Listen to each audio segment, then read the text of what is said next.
my God.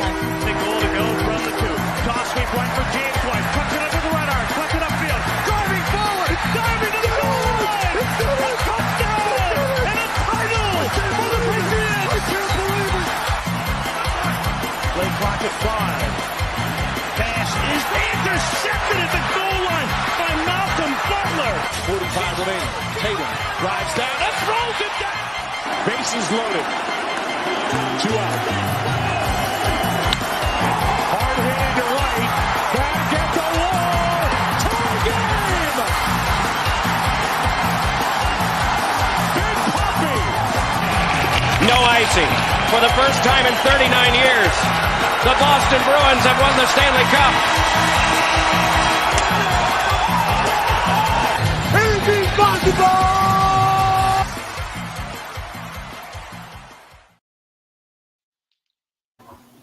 Oh, good evening and welcome to another edition of Kicking It with Kruse.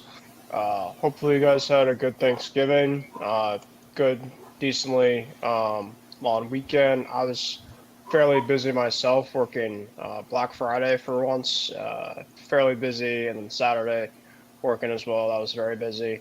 And then yesterday I was at the toilet bowl, unfortunately, with the Patriots-Giants game. So yeah, it was kind of my weekend. James, hope you're doing well. Obviously, I haven't gotten the chance to talk to you before Thanksgiving. So, how was your Thanksgiving? And how was your long weekend? Yeah. I got to hang out with the fam and some friends in LA Wednesday night through what was it, Friday afternoon. So that was really good to see everybody. I worked a couple of days after that, and I stayed away from all the Black Friday madness. Yeah, I did a little bit of Black Friday shopping, just obviously online. Obviously my Christmas this year is going to be away. I'm going to be going to Florida on Christmas Day. So Smart. that's obviously going to be crazy. So our Christmas is going to be kind of different, kind of compared to past years, but I'm looking forward to it. Regardless. So, but obviously it's good to be back here tonight, James. Obviously there's a ton to get into. Of course, we have the Monday night game that's concluding right now. Minnesota's up 10-9 as we speak. So we'll keep you all in tune for the ending of that. Right now, the Bears still hold the number one overall pick. In terms of the Vikings, they're still in the playoff race. So obviously this game hasn't been that exciting, but it's still, of course, going to be coming down to the wire. Exactly. So tonight we're going to talk about, NFL stuff, of course. We have the firing news of Frank Reich that happened from this morning. There's also been rumblings from Adam Schefter, ESPN reporter on the Pat McAfee show today that this is the first of many to come the next couple weeks.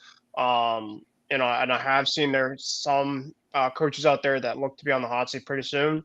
Of course, our Week 12 recap, we'll kind of talk about the games from Thanksgiving and, of course, the Black Friday game, the first Black Friday game that has happened. And then the games from the Sunday slates. And then, of course, to do our Week 13 picks. And then college football, James. What a great weekend of college football this past weekend. Obviously, the Ohio State-Michigan game, the Alabama and Auburn game. And now, James, we have championship weekend. So obviously, pretty much a lot of the matchups are going to be kind of ready to go by this weekend. The college football playoff committee will make their, selections for tomorrow. And then we'll quickly got to go through our picks tonight. Hopefully Isaiah will be on by that time because I know he'll probably want to talk about that. And then we're going to get into some baseball. And we'll kind of talk about some of the moves that have happened so far. James, next weekend is winter meetings. So this is when kind of obviously the real fun begins. It's going to really start to pick up. I know a lot of people have been hating all these rumors left and right and just want to see some moves happen. The dominoes hopefully soon are going to start to fall. I know it's just been forever. And it's going to be really exciting, especially next week. And I will plan, by the way, guys, to have a watch party for the winter meetings. Me and Isaiah have kind of talked about that. So James, hopefully got the chance to possibly come on for that. Days to be TBD as of right now. So that's kind of in terms of what we're going to kind of talk about for tonight. But before we get obviously quickly started, make sure to follow, like, comment, subscribe to our MI6 and IM6 Sports Network. Obviously, outside of my show, we do Batter Up, we do the Hockey Show with Taylor. We do a lot of different shows, obviously, here on the network, and obviously a lot of good stuff on this network. Of course, we're trying to still have people come on and watch our content. Of course, our program as a whole has been growing and growing over time, and we just obviously going to do our best to keep on bringing the great sports content that's around the leagues. All right, James, let's get started. We'll start with the NFL here, and we'll go to, first of all, the breaking news from this morning, as the 1-10 Carolina Panthers have officially fired Frank Reich. This obviously pretty much is not a shock to many people. This was kind of something that I think a lot of people kind of started to see happening. Bryce Young has kind of shown his frustration now. I thought they kind of thought that with him and Bryce Young, it could have, worked wonders. Instead, it hasn't been too great. And with a disastrous start, this is the first time it feels like forever, James, that a year back-to-back a coach gets fired. Kind of a tough business. So what's overall our reactions to that, James? And, where do the Panthers go from here? It feels like the GM's fault in a way, because he traded all those, picks and DJ Moore away for the opportunity to draft Bryce Young when CJ Stroud was right there, and you could tell Josh McCown didn't want Young in the first place. And you could just tell it's just never was going to work out. I think that the sign was, what was it, about the 5th or 6th week, Frank Reich gave up the offensive play calling duties, and then he took it back a couple of weeks ago, I think. And you could just tell he was just getting desperate. You could just tell it wasn't the right quarterback, it wasn't the right coach. I know David Tepper, he's got money, no doubt about it. I think the second richest owner in the league. Well, when you think about it, man, he's paying a lot. What was it, 3 more years, like $76 million, I think, for the rest of Frank Reich's contract, or more years than that maybe. But it's amazing to think the Panthers can't really come back from this either. They made some good veteran moves just like the Texans did, but the Texans made the right ones, it seems like. And they're just stuck with Bryce Young. Now, hopefully, whomever else can come in, I don't know if we'll get to the coaches, but I know there was a thing Schefter mentioned, like Ben Johnson didn't want to go to Carolina last offseason, and without the first pick this year, without a first rounder, why would he want to come this year? And why, meet up with the owner after every game? Why would he want that pressure on him, whoever the next head coach is going to be? I think Carolina is the definition of football hell right now, because you have a young quarterback that's just getting beaten. You have all these offensive line players that just aren't really good. You have all these veteran offensive players, and either they're not performing well, they're getting held like Thielen did in Tennessee. Just everything going wrong, it seems like, in Charlotte right now. And I don't know how it gets better, honestly, just because, usually when you suck, you get the first pick. That's not going to happen. So it'll be interesting to see how this all works out in Carolina. Definitely. And, I know that they've also moved on from Josh McCown, their quarterback's coach, and then Deuce Staley, their running back coach. So they're obviously really basically at this point cleaning house. Mm-hmm. And like I mentioned, our next little quick tidbit is, like you mentioned, Adam Schefter on the Pat McAfee show today has reported that there's going to be more to come for coaching firings. So who do you feel like is going to be next? I mean, for me personally, I think it's going to be 2 guys, Brandon Staley and Paul era. Brandon Staley, obviously, it's overdue. It's time. This guy completely has ruined this Chargers franchise. It has set them back. It has set Justin Herbert back in terms of what he wants to do with that team.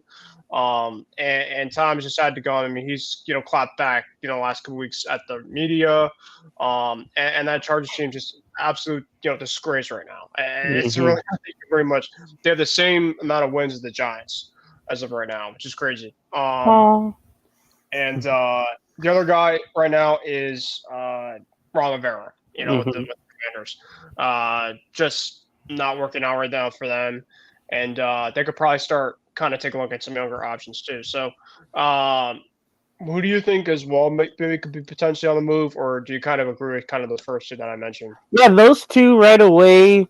And by the way, it should have been last year after the Jaguars playoff loss. Brandon Staley should have got fired, but I think the Chargers are so cash strapped off the field with the owner Spanos that I don't think they want to make that move.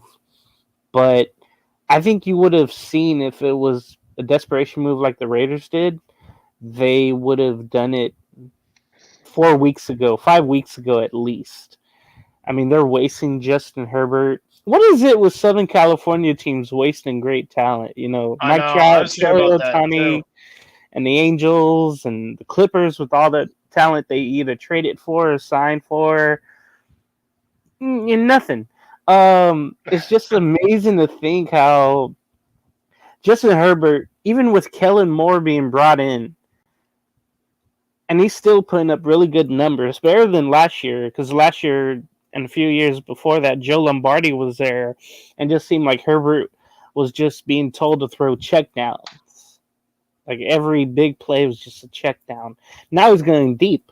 But man, the defense isn't keeping their part of the deal up. So that really sucked because everybody thought, okay, the Chargers are probably going to contest with the Chiefs. Maybe not the Broncos, but that has changed. So Staley should have been gone like 4 weeks ago, honestly. So there's no doubt about that. Yeah, Ron Rivera, again, it should have been last year when he didn't know that the team was eliminated. I think it was like week 15 or 16 after they lost and then the press conference happened. A reporter, mentioned, "Oh, now you're out with, you're out of contention with this loss," and he didn't really know. He's like, "Oh, we are." Oh. That's when you know that he should have been gone. I mean, that I know he's been through a lot, but eventually, you would have liked to see Bieniemy maybe be the head coach there. I would enjoy watching that because you've seen the offense. You've seen Sam Howell, be a passing leader, and you would love to see more of that. And then Bieniemy getting an opportunity. Now, as I go through the league, I think Jerry Jones is going to continue with Mike McCarthy despite another playoff loss this year. I'm just calling it now. Over against the 49ers again for the third straight year. But Jerry just doesn't like to make those changes. He kept Jason Garrett around the whole time, and they never went anywhere with them. Robert Saleh is one to look at. It just seems like he lost. He's kind of lost the team offensively. You saw that last year with the quarterback situation. Zach Wilson, he looked good one time, but not recently. And now you have all these other, Tim Boyle starting. The defense is doing their part, and I think they're pissed off because, they're doing the work. The offense isn't doing much. Garrett Wilson is frustrated, as you may know in your area. So it's just, I think maybe Robert Saleh with all that pressure. It'd be interesting if Nathaniel Hackett took that job since Rodgers is there. Man. They give him like a 1 or 2 year deal and say, hey, it's your guy, and this is who you want, Aaron Rodgers? Okay, this is your guy. Arthur Smith, no, you know what? Both the Saints and Falcon coaches are on the hot seats for me. Dennis Allen and Arthur Smith. Despite the Falcons' defense doing it this week, there's been so many situations and decisions Arthur Smith has really screwed up. So I'd say both of those teams. Todd Bowles. I never liked his expressions. I mean, he's Yep. expressionless. Let me just say that. He might move his lips around or move them up and down, Yeah. but he never shows anything. I've never heard him, pump up the team in any way. I know they've been banged up on defense, but there's a time where he has to show up for the team, and it just seems like that hasn't happened. It's a time of Mhm. transition there in Tampa, so I think that would be the Definitely. case. I really, I'll be back on that one, but I don't think the Titans head coach Mike Vrabel. I don't think he should be He's fired. not. There's Yeah, already reports from good, Diana Rossini from The Athletic that for any team that wants to take a look at Vrabel, he is not available. good, because it's not really his fault. A lot of stuff is crumbling, and it's Mm. the disintegration of their playoff teams. That's what you're seeing right now. Let's go. How about Oh, Matt Sean Eberflus? McDermott, I would say is Yep. one. He's like This- medium. Yeah, Take or leave. because they fired the problem, so to Yeah, speak, Dorsey. and they got Joe Barry in there. But He's done good. yeah, and then you could say, hey, blame the defenses. Maybe that's why they're not doing so well. Mhm. And then I'll leave the last one to you, Belichick. So for Mhm. me, he should go out on his own, but I think Yeah. it just depends on what Robert Kraft really wants. I'll let you elaborate on that because that's your team. Sure. But Yeah. I'll say with the Raiders, though, with Antonio Pierce, it's a wait and see thing of how they finish the year. I know he benched Marcus Peters, and then they released him today. They also had Roddick Teamer show up to the game or before the game, on the way to the game, and he got a DUI. He was questionable coming into the Raider game, but he was also released. So at least they're making the right, decisions, but we got to see how they do on the field and how they finish out the rest of the season for Antonio Pierce. You're already paying two coaches if you're the Raiders, so I hope they just go with and don't get me wrong, I'm not saying this for a bad thing. I'm saying for a no-name coach, I would love for that to be the case. But what do you think about Belichick? Do you think he's gone? So yeah, I mean, I think you might be asking me about it before, but sure, I'll definitely kind of go in terms of the way it's been. I personally don't think that he's the right coach to be at the future of this team anymore because it's a younger league. I don't think he can, evaluate talent like he used to, and I just don't trust him being our GM. I really just don't, personally. Um, I don't think he'll get fired, James. I think it'll be more of a mutual part of ways, where he either retire or he's going to find another team to be traded to. I think those are going to be the two options, personally, for me. I don't think I think a firing wouldn't be right to the organization that he's been a legend for so many years. So I think that's going to be pretty much the feeling at this point, like a mutual part of ways. I can see that. Yeah. Yeah.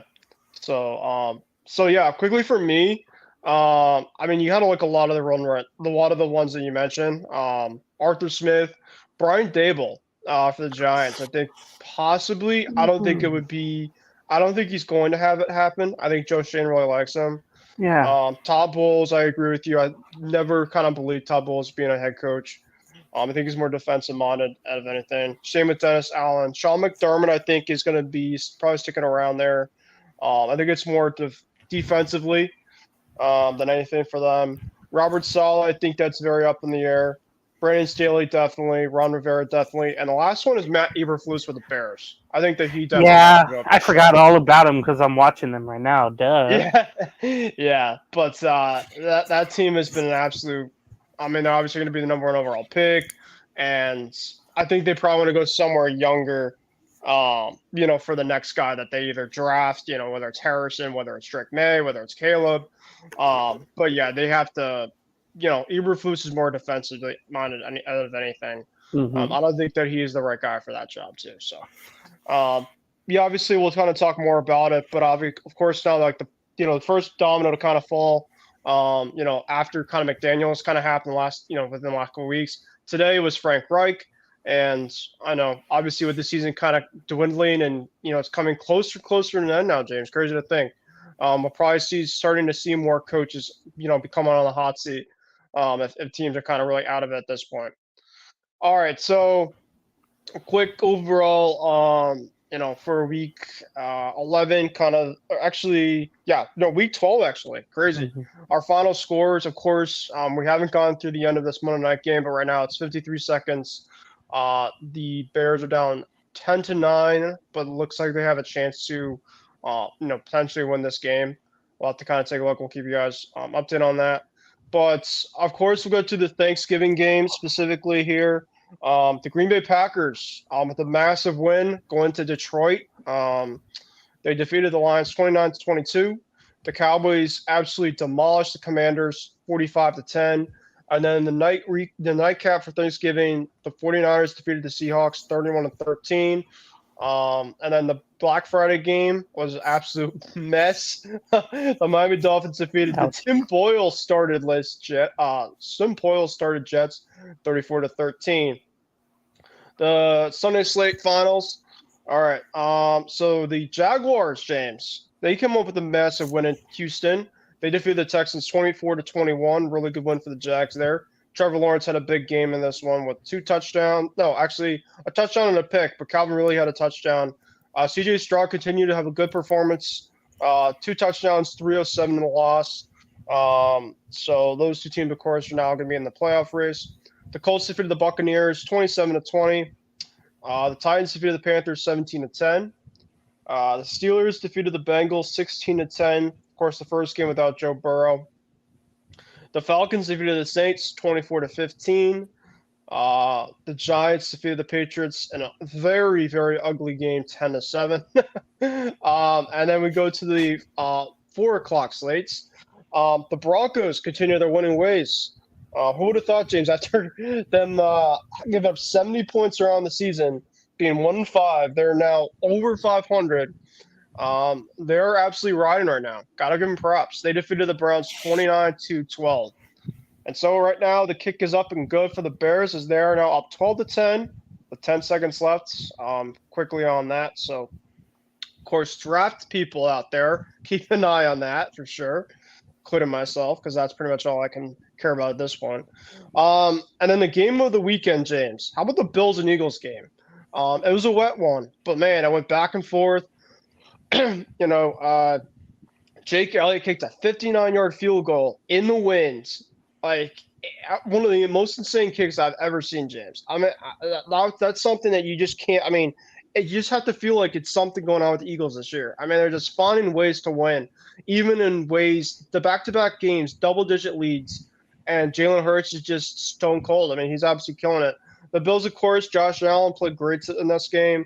339 yards. He did throw a pick, but 2 touchdowns, one to Gabe Davis and one to Stephon Diggs. Jalen Hurts in the win had 200 yards passing, including 2 touchdowns on the ground, including the game-winning touchdown in overtime, as Eagles defeated the Bills 37-34. The Chiefs got back on their winning ways to defeat the Raiders 31-17.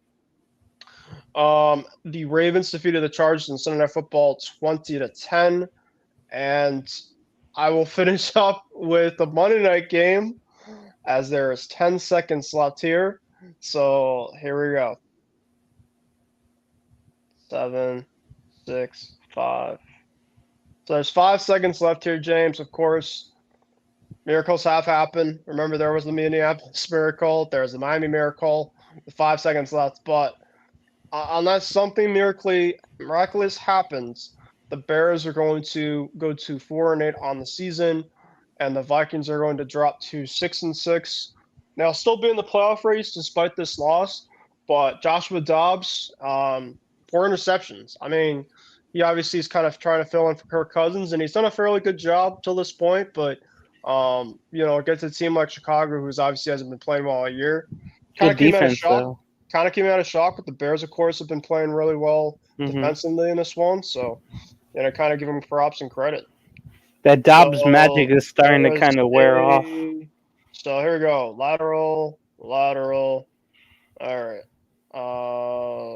Lateral. And there's a flag, and there's more lateral. And oh my God, there's more lateral out here. I mean, goodness gracious. There we go. So Okay, there's it's a flag on legal. It's legal. the field, and there we go. So the final That's game. forward pass. Yeah, that's what the flag was to The Hawkinson. final game has happened Thank here for the God. Week 12 slates, and I thought the Giants pass game being there yesterday was bad. I mean, this could have topped it. No 12-10. more, man. No more The Bears primetime games Bears first team to win without scoring a touchdown this year. since the '93 Falcons. Ugh. So that's that. That's of course the final there. All right, James. With all that being said, who's your winners and losers of Week 12? Let's go through them. Yeah, I want to say the Broncos because they won 5 in a row now. But the Rams look like themselves for once. I know they were playing the Cardinals team that is 2-10 and in that draft race, but man, Stafford looked really well. I think he threw for 3-4 touchdowns, so he looked really good. The Colts for holding on to win that one. Jaguars, winning that and taking first place for sure. Steelers for throwing for more than 400 yards. That hasn't happened in 50-plus games. Like I mentioned, I think on another show, that, hey, they should just let Kenny Pickett air it out. And they did that, and you saw what happened. So that was really good. Winners also the Falcon defense for especially Jesse Bates. The second or whatever he is.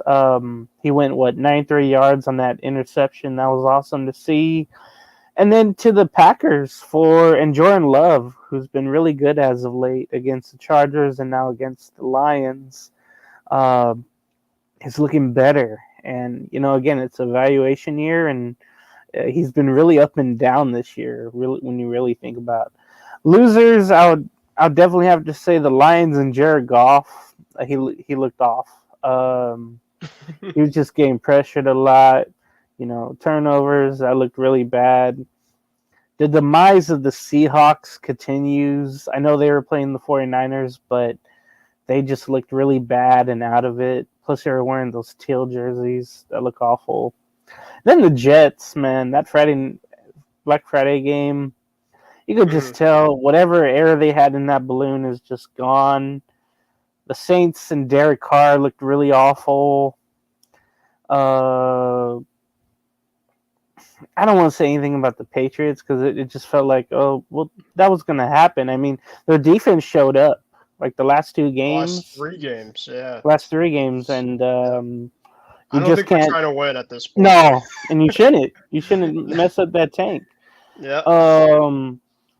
Hey, the Bears winning today helped that for sure. Yeah, and then maybe the Chargers again. They're probably my last loser because the defense did their job against Lamar Jackson, but Zay Flowers I know broke out. But man, the one thing that they could hang their hat on was their offense, but that didn't show up. So it keeps like going back and forth, the blame for the whole team. But this time you have to blame the Charger offense, the offensive line not protecting Herbert, Eckler not doing much. So those are my winners and losers of Week 12.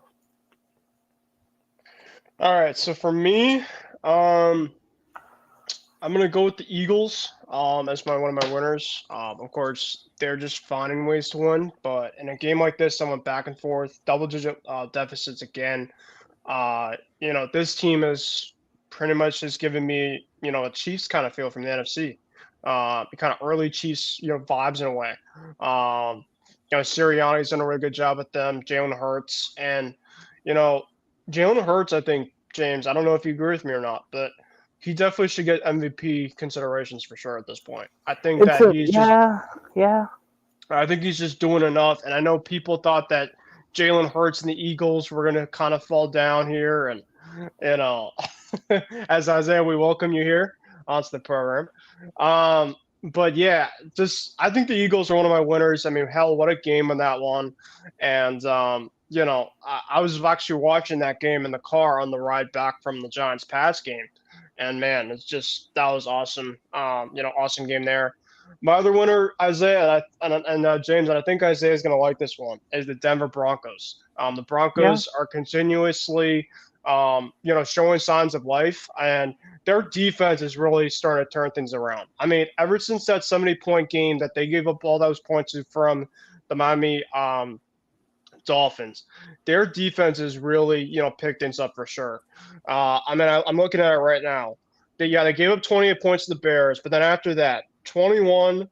Then there was 8. Let's see, 8, 17, 9, 22, 20. So like anywhere between like the low 20 range. And then, Russell Wilson, guys, I think you kind of have to start realizing that the foreign that they had last year with Nathaniel Hackett absolutely did wonders with that team because, him and Sean Payton are really starting to, figure things out.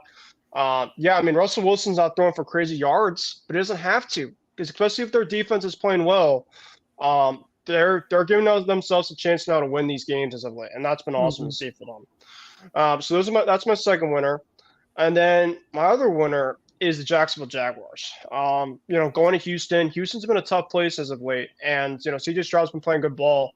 And I think the Jags, the AFC South, are kind of reminding the Texans, hey, watch out a little bit. I think you guys are obviously doing really good and getting there. But I think that the Jags are kind of showing themselves that, hey, we can still hang with you guys, and we can still kind of prove to us that we are at the top of the AFC South. My losers, the Carolina Panthers. Obviously, yes, they fired today Frank Reich, but they've been an absolute disaster. I mean, I thought maybe that they have a chance to go and play the Titans, who haven't been that great this year, and win. And they only put up 10 points. And, it's funny enough, now they have 10 losses and they put up 10 points. And it's almost kind of figures that way. It's been a mess there. The Jets, I mean, you really had no backup plan for Aaron Rodgers if he got hurt, right? Now they have Tim Boyle, you have Zach Wilson, obviously been struggling mightily. And Robert Saleh definitely has to have considerations of getting fired. I mean, it's just getting that bad there. So that's my second loser. And then the Commanders. I mean, I thought the Commanders against the Cowboys would at least put up a fight.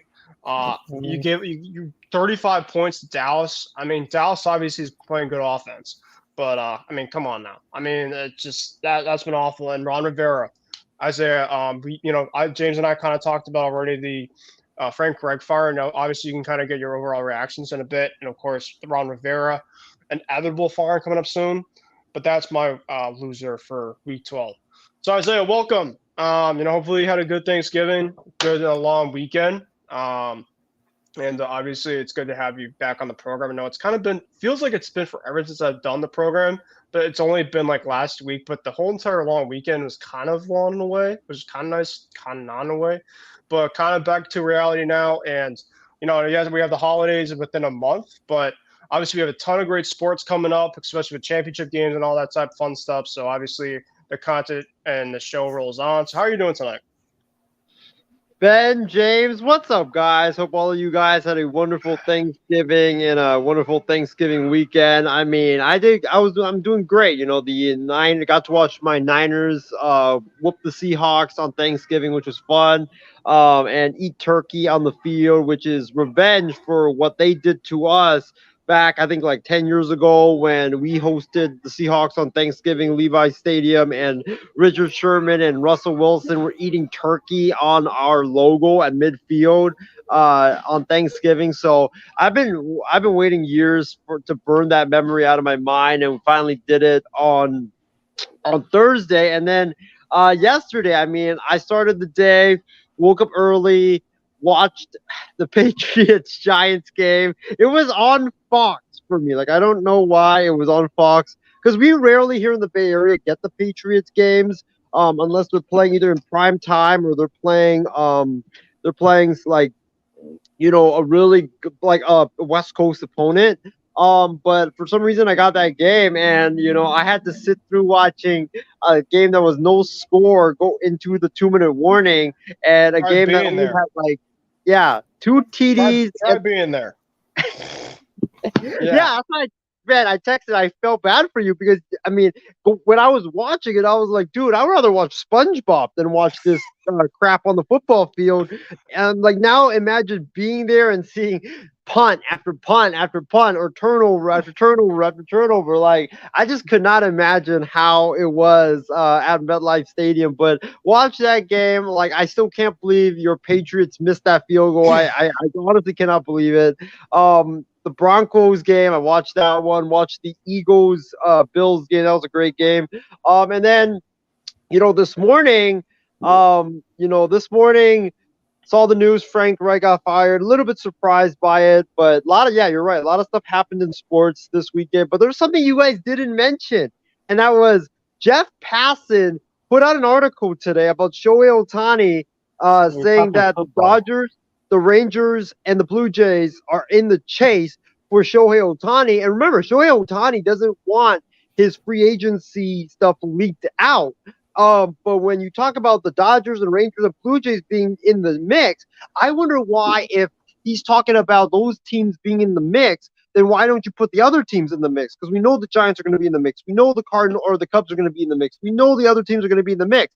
But he only specifically mentioned Dodgers, Rangers, and Blue Jays. So that got me thinking: Are those the three finalists for Shohei? And if that's the case, I think it's going to be a neck and neck battle between the Dodgers and the Rangers to go get Shohei. And if he goes to Texas, you could just give the Rangers the World Series title, because my God, with that offense, with the pitching staff, with Bruce Bochy there, I just really don't see a team that's going to beat them. But just a lot of stuff happened in sports. Great games, firings in college football, saving Texas A&M from making an absolute disastrous decision, and then the Shohei news and the Frank Reich news in the game today. What a weekend, man! Best weekend in sports, and man, we're in this time now where it's going to be a really good time in sports, with all the sports being or football being in the closing moments, the basketball starting to heat up. Baseball winter meetings is next week. This is just an exciting time to be a sports fan. For sure, Isaiah. And obviously we're going to cut it to a lot of this stuff later on. Of course, you talked about the firing for Frank Reich, which you kind of already mentioned before. In terms of the Week 12 winners and losers, Isaiah, because of course they obviously kind of went through the recap from the Week 12 games. Who were your winners and who were your losers from this past week slate? Yeah, let me go with my winners first. My biggest winners from this week, the Jacksonville Jaguars are number one. And I know, Ben, you mentioned them, but I'm going to go more in depth into it. The Jaguars, they had to win that game because they were ahead of the Texans by just one game in the division lead. If they lose to the Texans, they're not only tied, but the Texans have the tiebreaker. So it's essentially just it's a one-game lead for the Houston Texans, and that goes a long way towards winning the division. But now, with them winning that game, the Jacksonville Jaguars now hold the tiebreaker because they beat the Texans. And so now they have a 2-game lead and the tiebreaker. It's basically a 3-game lead with about 6 games to play. That just makes it more and more difficult for the Houston Texans to come back. So I think that the Jaguars definitely one of my biggest winners. They had to win that game. They got it done. Trevor Lawrence, made really good throws after good throws after good throws, and they ran the football pretty effectively in this game. But credit goes to C.J. Stroud. He played great. I want to see how he plays against an actual legit defense coming up against Denver, because I feel like he hasn't really played against a really good defense as of late. But credit goes to the Jags. They came in to Houston, tough place to play, great environment. They won the game they had to, and they showed why they're the top dogs right now in the AFC South. My other big winners, I gotta go with you know what? I got to go with Denver because, they've won 5 straight games now. They've got a winning record. I mean, when they gave up 70 points and they started 0-4, everybody was like, the Denver Broncos are going to be in the Caleb Williams sweepstakes. But now you fast forward a month, the Denver Broncos, fellas, are sitting here at 6-5, and they are on the cusp of potentially making the postseason. I mean, what a turnaround by Sean Payton and his coaching staff. Mm-hmm. What a turnaround by Vance Joseph and the defensive staff. I mean, that defense is legit. They get after the quarterback. They force turnovers. They're very fundamentally sound in space when it comes to tackling. I mean, I'm very, very impressed by how big of a turnaround that defense has done in the last several weeks. Just a very, very good defense now. And I think that Ben and James, I don't know if you guys would agree with me, but if Denver makes the playoffs as a wild card team, if they make the playoffs, watch out, because I think Denver can knock off a Kansas City. They can knock off a Jacksonville. They can knock off one of these top teams that are fighting or that are going to be playing them in the wild card round. Like if they play, for example, Kansas City, they could knock them out because Denver's defense has owned Mahomes in the past, and all it just takes is a few turnovers. It just takes, the ball bouncing your way, and the game is over. So Denver's definitely my biggest winner, and plus they have the Texans coming up, the Chargers after that, and then they have the Lions after that. They have teams that they're chasing in the wild card coming up, so they definitely own their own destiny. If they get it done, if they beat the Texans, they beat the Chargers a couple of times, they beat the Raiders, they're definitely going to make the playoffs for sure. So Denver, definitely one of my biggest winners. And then my other big winner for this week is Brock Purdy. That guy went on national TV and showed the world that, hey, I'm not just a system quarterback. Like, he balled out. That kid went like that. Did you guys see that throw to Ayuk where he threaded the needle in between 4 defenders? It was one of the more impressive throws I've seen in a very long time. In between 4 defenders. I mean, what a throw that was. I can't wait for him to go into Philly this upcoming week because, revenge is going to be on his mind after the Eagles injured him on last year. So can't wait for that. In terms of my biggest loser for the night, fellas, and for this week is the Minnesota Vikings.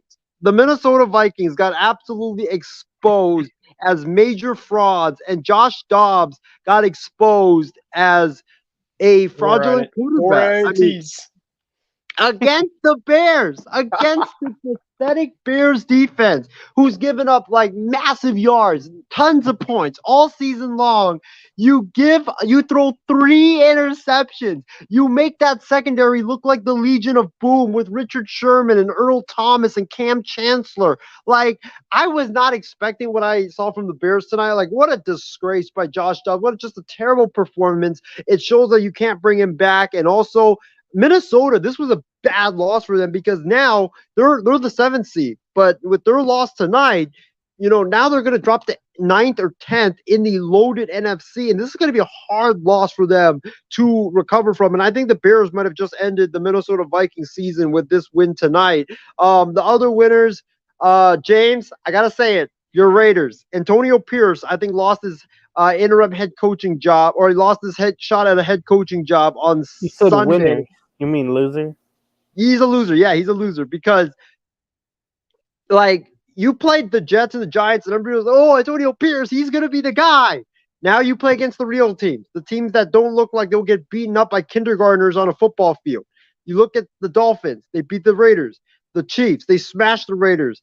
If I'm not mistaken, James, your next 5 games are against Chargers, Broncos, Raiders, Chiefs, and I think there's 2. Vikings is another one.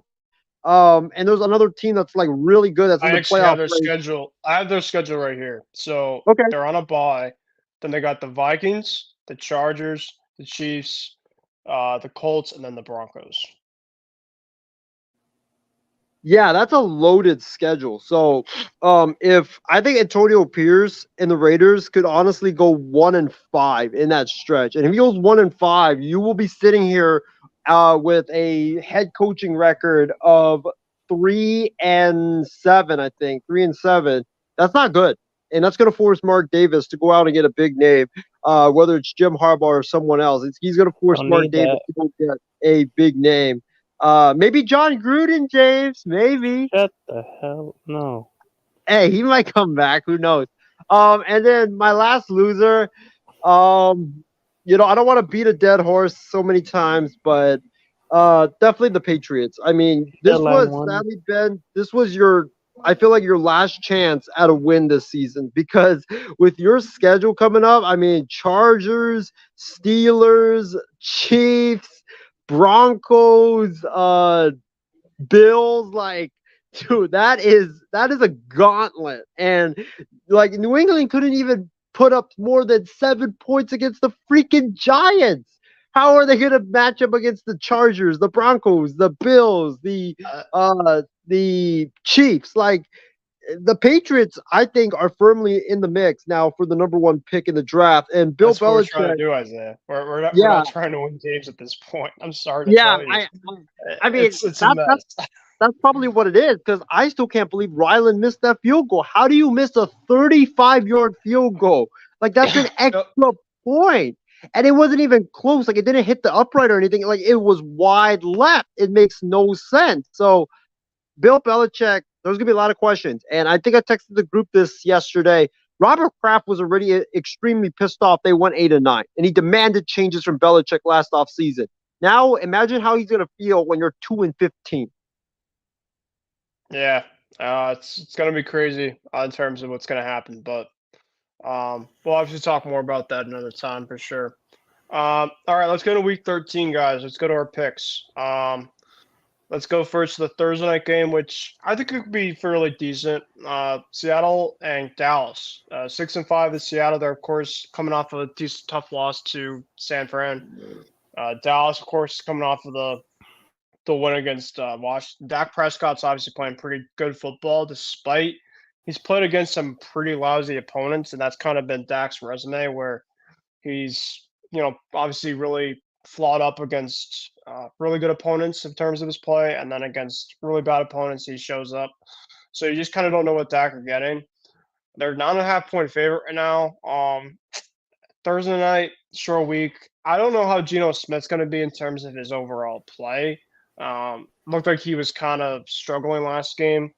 And Dallas is a really good front. So give me Dallas here to win, and I have them going to 9-3. Who do you guys have? Let's first start with James. This is going to be a blowout. I don't trust Seattle, a young team like they are, on a short week. Hell no. The way that the Cowboys are doing it on all sides of the ball. I mean, the special teams are even doing so well. They're down in punts within the 5. Bland, broke the record of season pick sixes already with 5. The offense is going with Lamb and Prescott doing well. They're not back. They're just doing well right now. Parsons doing well. I think it's going to continue. Geno Smith, we all know, is banged up. He's regressing. We don't want to see Drew Lock. I know someone here does, but I don't want to see that. We do. So I think the Cowboys are going to blow them out. And what about you, Isaiah? Who do you have for this Thursday night affair between Seattle and Dallas? Quick question. Is it in Dallas or is it in Seattle? Yeah, it's in Dallas. It's in Dallas. I'm going to go with the Dallas Cowboys. Geno Smith is a fraud. I think the Seattle Seahawks have a better shot of winning it with Drew Lock than they would have with Geno Smith. Because at least with Lock, he's athletic. He'll move around, throw the ball downfield. Geno's injured. I mean, this dude can't run. He can't. I mean, he looks like the Statue of Liberty out there. Like, it's not good. Their corners can't get beat all the time with elite wide receivers. They can't really cover. Bobby Wagner has lost a step. He can't cover. So give me Dallas. I think Dallas wins this game. I'm going to agree with you guys. I think Dallas wins this game like 28-14. All right. Now let's go into our 1 o'clock slates here. Let's get my game, I guess, out of the way first. We're actually going to be wearing our Reds at home. Really? Obviously, Yeah. Okay. So that's the only other red game we're going to be wearing our reds for, but I don't think how much it's going to matter. Tickets are going to be mad cheap. I would go, but I've seen this team already, twice this year, and it's not Mm-mm. worth it. So I prefer not to. But the Chargers at 4-7 are taking on my 2-9 Patriots. Chargers are a 6-point favorite, and yes, I'm going with the Chargers here to beat my Patriots. I think it'll be close because the Chargers haven't really shown to me that they've been great with Brandon Staley at all. Their defense, they don't stop the pass very well. So maybe our passing offense can do something. I've kind of been begging that for a while. I don't think it's gonna happen, but we'll see. They don't have Joey Bosa on their side, but I just don't trust our offense to move the ball at all. And who knows who's going to start at this point. So, yeah, give me the Chargers here. I'm going to go with 20-13. Who do you have, Isaiah?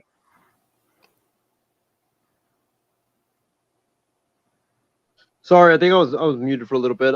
For Yeah. this game, give me the Chargers. After the Patriots lost to the Giants, they just don't have a lot of firepower, and I mean they already came into the season without much firepower. There's a lot of injuries, a lot of confidence being shaken. So I don't see a way that the Patriots defense can get stops because their defense has been banged up. I don't see a way that the Patriots offense could be able to put up points. Give me the Chargers to win this game. I think it's not going to even be close. Give me the Chargers to win like 37-13. Oh, wow. All right, James. Yeah, it feels like that. Man, I don't know. You mentioned a quarterback. Carousel they have. Who do they have a third option? I know they released someone, but is They there have anyone released else? Will Greer. They don't have Malik a. They don't Cunningham? have. They have Malik Cunningham on the practice squad, but he has not had any starting playing time at all this year. Why not? Just try it out. Might as Yeah, well, Chargers right? should Might win as this, well get some excitement in the building. but Maybe give a call to Cam Newton at this point. Oh. man, yeah, Chargers should win this easily. If they don't, the Spanos and the GM is gonna tell Staley to take his own flight back to Los Angeles. If they lose, do not win. Yeah, I second James's comment. If the Chargers lose this game, Staley should be fired immediately because keep you him lose at to a team Logan. with the Giants. You lose to a tanking Patriots team. Yeah. Yeah, it's sickening for me to say, but we have to start over. It's just that bad. All right, now got my team out of the way. Let's get into some other teams here. The Colts at 6-5 are taking on the Titans at 4-7. Colts are a 2.5-point favorite. They just came off a win against Tampa. Tennessee won last week against the Panthers, but that's not really much to home right about. They just won too. Derrick Henry did have 2 touchdowns in this one. Oh man, I mean, because both teams are kind of just average this year. Mm-hmm. Give me Tennessee. I banked on them to lose last week. They won. I'm gonna go with them to win this week. Garner Minshew, you just don't know what you're gonna get. I've liked the Colts better on the road though this year. They haven't been a great home team, but of course then they won last week at home. So I'm gonna go Tennessee here. It's gonna be close. Give me 16-13 Tennessee, and I'm most kind of fair. What about you, James? I gotta go with the Colts. I think the rushing attack with Moss and Taylor is gonna really wear down the Titan defense, and then their defense has played somewhat better. They'll get after Will Levis. Derrick Henry though, he can really take over a game, but I don't know if you'll see that. But I just trust the Colts more. I just wish they would get the ball to Michael Pittman Jr. more often. And we'll see how the conditions are in Tennessee. Maybe it'll be a running game, and that'll definitely favor the Colts because they have 2 horses back there. So I'm going with the Colts, but it'll probably be a close type divisional game, even though they're not in the same division. Oh yeah, they are. I'm sorry. I'm here. Yeah. I'm gonna go with the Colts. And what about you, Isaiah? This is a tough one. Division games are always close. Both of these two teams are kind of very similar. Having said that, give me Tennessee. Actually, I don't trust the Colts. The Colts have just been a weird team all season long.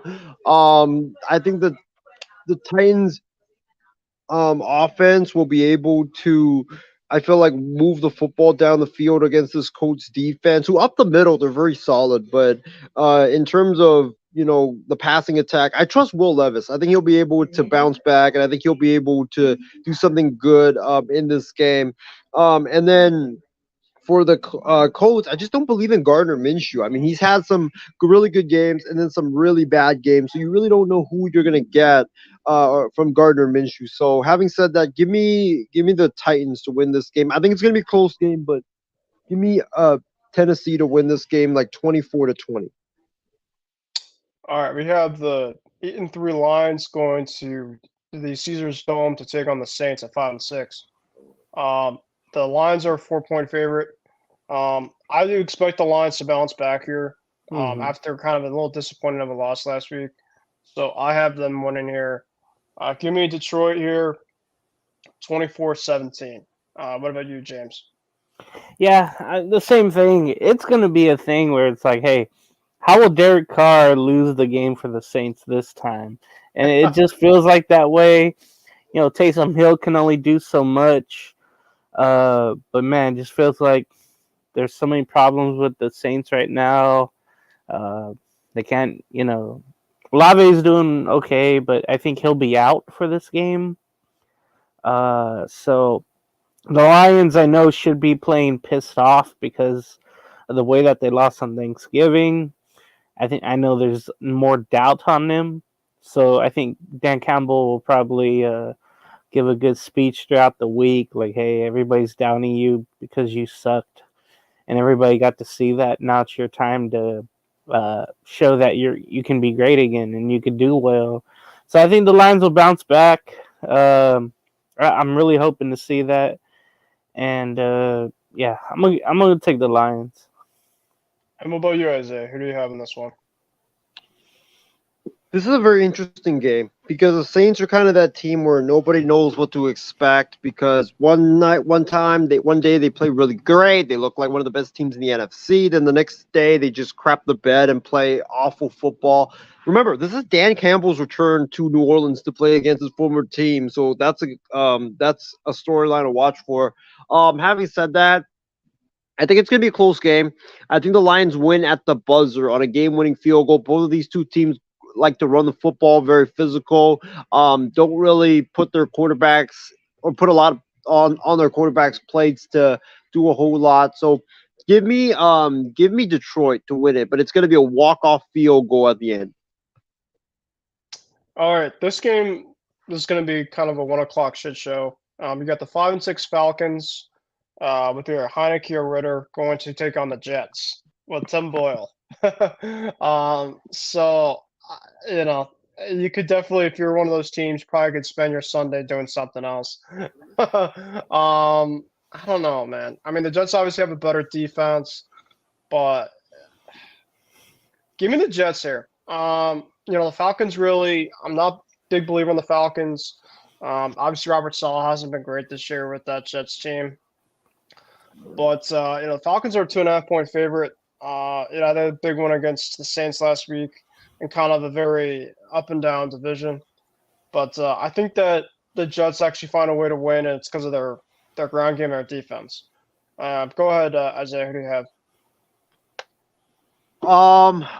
This is a game that I'm just like, man, I'd rather go out and spend my Sunday drinking a cup of coffee at McDonald's and just doing whatever I want, and not watching football. But, you know what? I think that this is going to be an ugly game. And having said that, isn't Tim Boyle the starter for the Jets? Yeah. Yeah, Trevor means their backup. Tim Boyle versus Desmond Ritter. Oh my God! Or Heineke. Or it's Heineke. Oh, Mm. oh man. Give me the give me the Falcons. I can't pick the Jets. I mean, I look like an absolute idiot for all my takes in the past about Zach Wilson and how I thought Zach Wilson was gonna be if he came into San Francisco or if he got drafted, he will be like the best quarterback to ever play since Steve Young. I think I made that take a couple years ago, and that has definitely backfired on me. So yeah, I mean, I Oh, can't really trust Zach Wilson. Zach Wilson has made me look like an absolute fool. And Falcons quarterback wise, running game, I feel like they're a lot better than the Jets, and the Jets defense. It'll be a close game. It'll be like Patriots Giants, but it's gonna come down to like a game, like a field goal at the end. So give me like the Falcons to win it like 10-7. what about you, James? The hell did he say? Falcons and I the said Jets. something worse about Drew Lock though, James. So yeah. I'm pretty sure. I think the Falcons, if they can get enough from their offense, it feels like Bijan Robinson, they rely on him and the other guys. And I want to see everybody get involved. I know it's tough, though, against the Jets defense, though. But not only Kyle Pitts, but the other receivers, Drake London. I just want to see a well-rounded offensive machine with the Falcons. It just seems like they haven't had that all year. And also, I'll go with the Falcons, but it feels like whoever loses this game, their head coach will be fired at the end of the year. So look out for that. All right, the next game we have here is the 2-10 Cardinals. They're taking on the 7-4 Pittsburgh Steelers. Steelers, of course, have been playing pretty good football as of late. Their defense is playing really, really well. They're just coming off of one against Cincinnati without Joe Burrow. The Cardinals are coming off of a loss to the Rams. Give me the Steelers. They've been playing really, really well. Their defense, and obviously they play pretty well at home too. So I'm gonna go with them 28-14. How about you, Isaiah? Or James? Yeah, I'm definitely going with the Steelers. They aired it out yesterday. Cardinals don't have much of an offense, and then, or excuse me, a defense. And then you have Kyler Murray, who's just going to be running around like a chicken because T.J. Watt and the rest of the defensive company is going to go after him. So if you like quarterbacks running for their lives, you'll like that game. So I'm definitely going with the Steelers. I want to see if they can air it out even more and then run the ball a little more as they did, in Cincinnati. So I think they keep it going. I'm gonna go with the Steelers. All right, and before we get Isaiah back on here, let's go to the next one really quick. The 8-3 Dolphins are gonna be taking on the 4-8 Commanders. Commanders just got absolutely blown out last week. They're definitely starting to slide apart as of late. So give me Miami here. Offensively, defensively. Of course they lost Jaden Phillips last week, but obviously I think that they're going to do enough here. Give me the Dolphins by a final score of 20-17. What about you? Man, doesn't it seem like more than ever this year there's been a lot of Achilles injuries and Yes, players out for the season? especially that MetLife turf. That's what I'm thinking.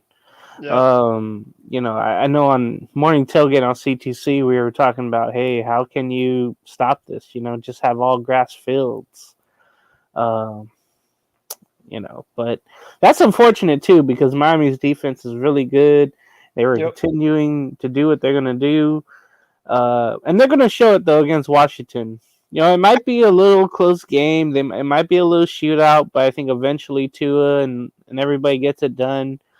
Look for A-Chain to have a good game. A-Chan, excuse me, as well as Mostert.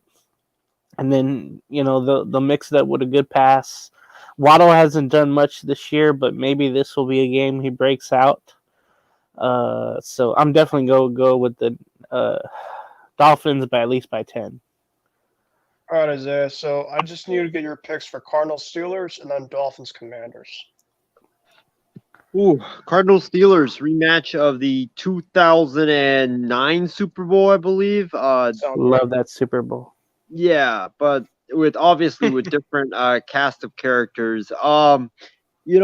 For Cardinal Steelers, I'm gonna go with Pittsburgh. Arizona looks very disoriented. They look very they don't look like a good team at all. I mean, they got smoked by a Matthew Stafford Rams team that is just mid. So give me the Steelers. Steelers look like they figured out their offense after the firing of Matt Canada. They're getting the ball to George Pickens more. They're getting the ball to Fire Moot, the tight end, more. So give me Pittsburgh. I think Pittsburgh. I think they run the roost against the Cardinals and wins the game by about double digits. The other game, what was the other game? Dolphins Commanders.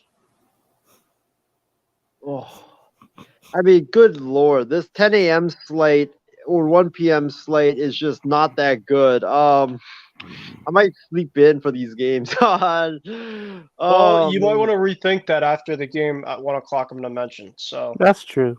No, that is true. Dolphins Commanders. I'm gonna go with the upset. Actually, the Dolphins have played down a competition this entire season. It just seems like whenever they don't play a good team, they always just play down a competition. They've struggled.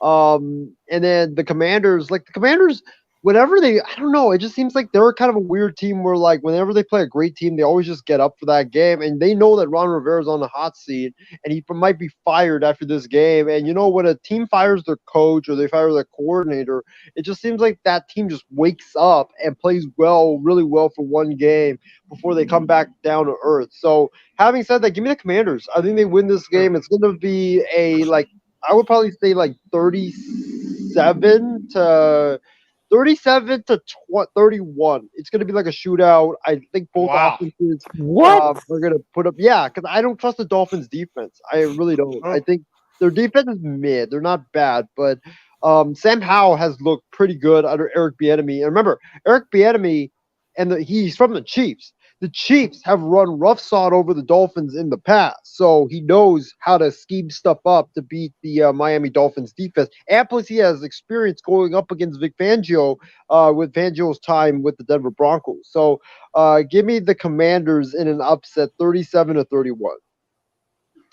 All right, Isaiah and James, the best 1 o'clock game of the slate. We got the 6-5 Denver Broncos. Who would have thought this would be the best slate of the game in Week 13 after the way the Broncos started their season? But here we are. They're going to take it on the 6-5 Houston Texans. The Texans are the 3.5-point favorite. They're at home. Man, is this the third straight game that the Texans have been at home for? Just give me 1 second, because they beat they lost the Jags at home yesterday. I think it is, because I think the week before they play the Cardinals. So this is their third straight home game. It is, yeah.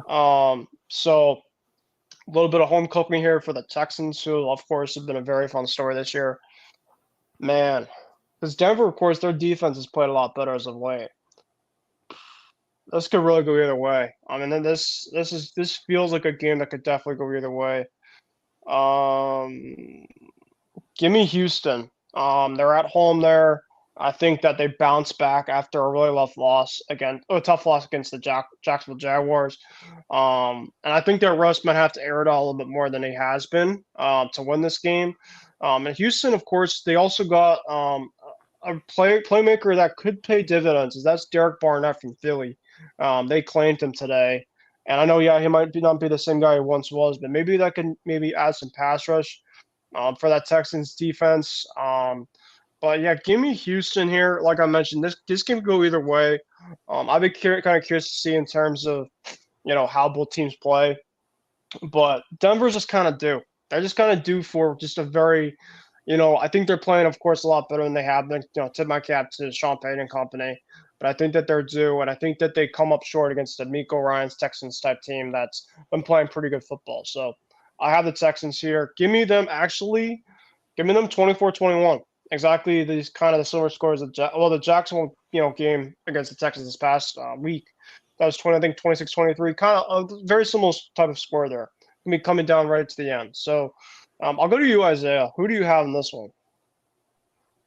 I'm gonna go with the Broncos. I think that, like I said earlier, CJ Stroud, I feel like has not played a good defense. That's why he's put up a lot of numbers, and he's been really good. And he's flourished All right, against like yesterday. teams that. Jacksonville's a pretty good defense. I feel like they're all right, but he hasn't played like a defense that is a defense like the Denver Broncos, who is very aggressive. They get after the quarterback. They force a lot of turnovers. So I feel Yep. like this is gonna be his biggest test thus far of his young career. Playoff time is coming up. This is the playoff chase now.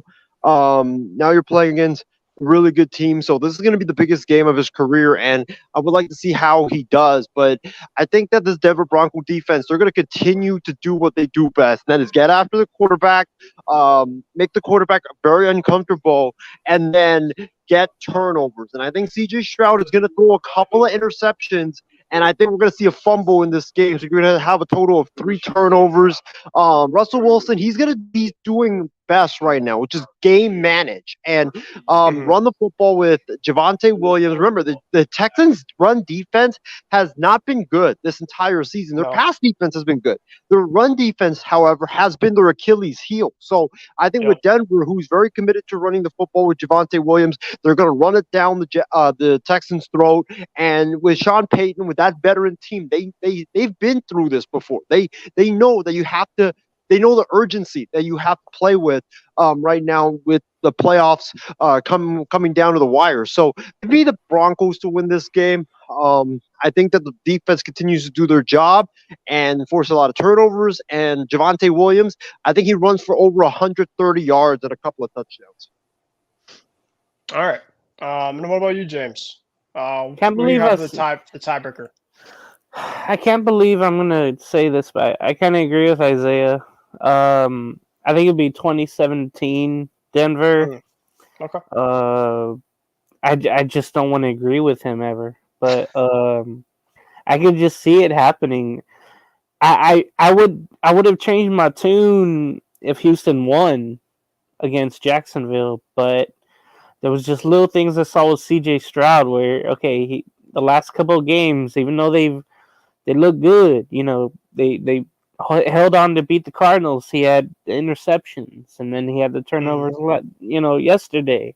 So it's a trend, and that Denver defense is really good.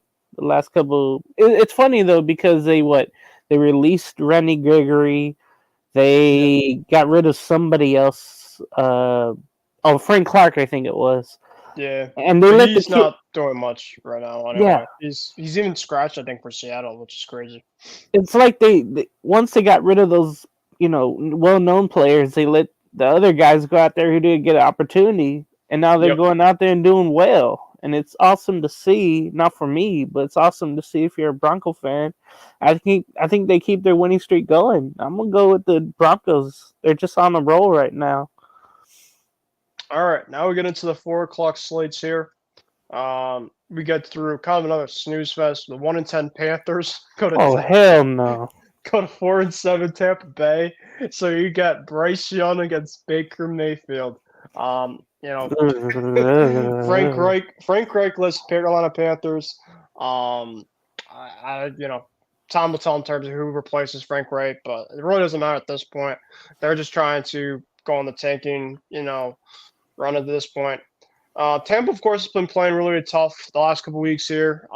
They're just kind of in that they're in a phase where I don't think that they have enough where it takes. They're just kind of an interesting team. They're just mid. They're very, very mid. But I'll pick the Bucks here. Baker Mayfield, I think, will have a good one. And Mike Evans will find the end zone. Mike Evans is really playing really, really good football as of late, as he, of course, is in a contract year. He's going to be a free agent after this year, so he deserves it. So give me Tampa here. I'm going to go with 27-10. How about you, Isaiah? Oh, this is going to be a snooze fest. Give me the Panthers. Give me the Panthers because when a team fires their head coach, it just seems like they just wake up and they start playing way better than they did before. So I think the Panthers are going to have that type of game. I think the Bucks. It's going to be a close game, but I really think that the Panthers come out ready to play. They come out fired up. I think Bryce Young throws for over 300 yards for the first time in his career. I think he has a really good day because I don't trust that Todd Bowles defense. That Todd Bowles defense has They're been very banged up. inconsistent. Yeah, they've been very inconsistent all year long. So give me the Panthers to win this game. I'm gonna go Carolina 27 to like 23. All right, James. Now you're for the tiebreaker again. If that happens, every team is going to fire whatever coach they feel like is holding them back next week. If they feel like they're losing, if the Panthers win, they're going to fire. I mean, everyone's going to fire somebody eventually, and they'll do better. I just want to see Carolina come out and do well, and not. And first of all, protect Bryce Young. I really want to see that. I just want to see a spark. I want to see him be comfortable, and I just want to see that. And I know I mentioned the Bucks defense has kind of been banged up. It seems like they're without two starters every game, and that's what happened, yesterday. So I'm gonna go with the Buccaneers, but it'll be a close game, I think. But I just want to see Carolina come out and just show some poise and act like they're trying to win the game. I would like to see that. So, but I'm gonna go with Tampa. I think Mike Evans has a couple of touchdowns. He's been really good. When he drops the ball, it's rare, and he did a couple of weeks ago, a couple of passes, but he made up for it. So I really like watching him play. So I'm gonna go with Tampa Bay. All right, this is a 4:25 game on Fox. This is the only outside of the 49ers Eagles game, which will be the game of the weekend. Browns at 7-4. We're going to take on the Rams at 5-6. Now the Browns, of course, they lost Dorian Finney-Thompson last week to injury. The Browns, of course, got some injuries this past game against Denver on defense, so they're kind of been banged up going into this game with the Rams. They put off an offensive explosion, and Kyron Williams, guys, is a massive difference. Their running game, of course, changed a lot as Isaiah had to go out for a sec coming from work. He'll be back though. Me and James will continue this slate from here. But James, I'm gonna go with the Rams here. Yeah, they're 5-6. They're a favorite actually in this game, but I don't know the situation right now with the Browns. I know, of course, their defense, of course, has been good, but I think that they kind of roll here. And I think that, they kind of found some a little bit last game. So I'm going to have them to kind of continue this a little bit. So. Ooh, man. Myles Garrett is day to day, aren't we all? But, man, he got banged up.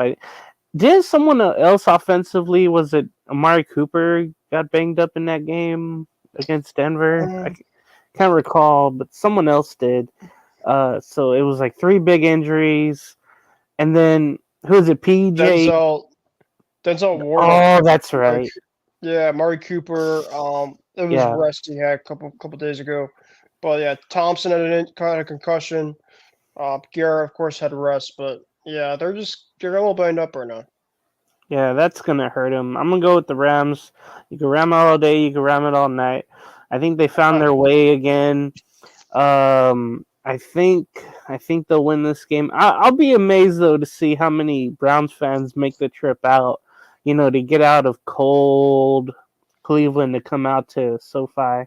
How much brown and orange is in the crowd. I'll be wondering that. But, yeah, the Rams look good right now, but, I know it's only after one game. And, yeah, Kyron Williams means a lot. Cooper Kupp means a lot there with Puka Nacua not having to do as much. As long as they keep Stafford upright and the Browns have those defensive injuries, I think the Rams can win this game at least by 10. All right. The next game we have is the 8-3 49ers going to take on Philly, the 10-1 Eagles. Game of the weekend. Both teams, of course, have been playing red hot. So this could be a potential game. Quick preview for the NFC Championship game, of course, which was last year, the same matchup.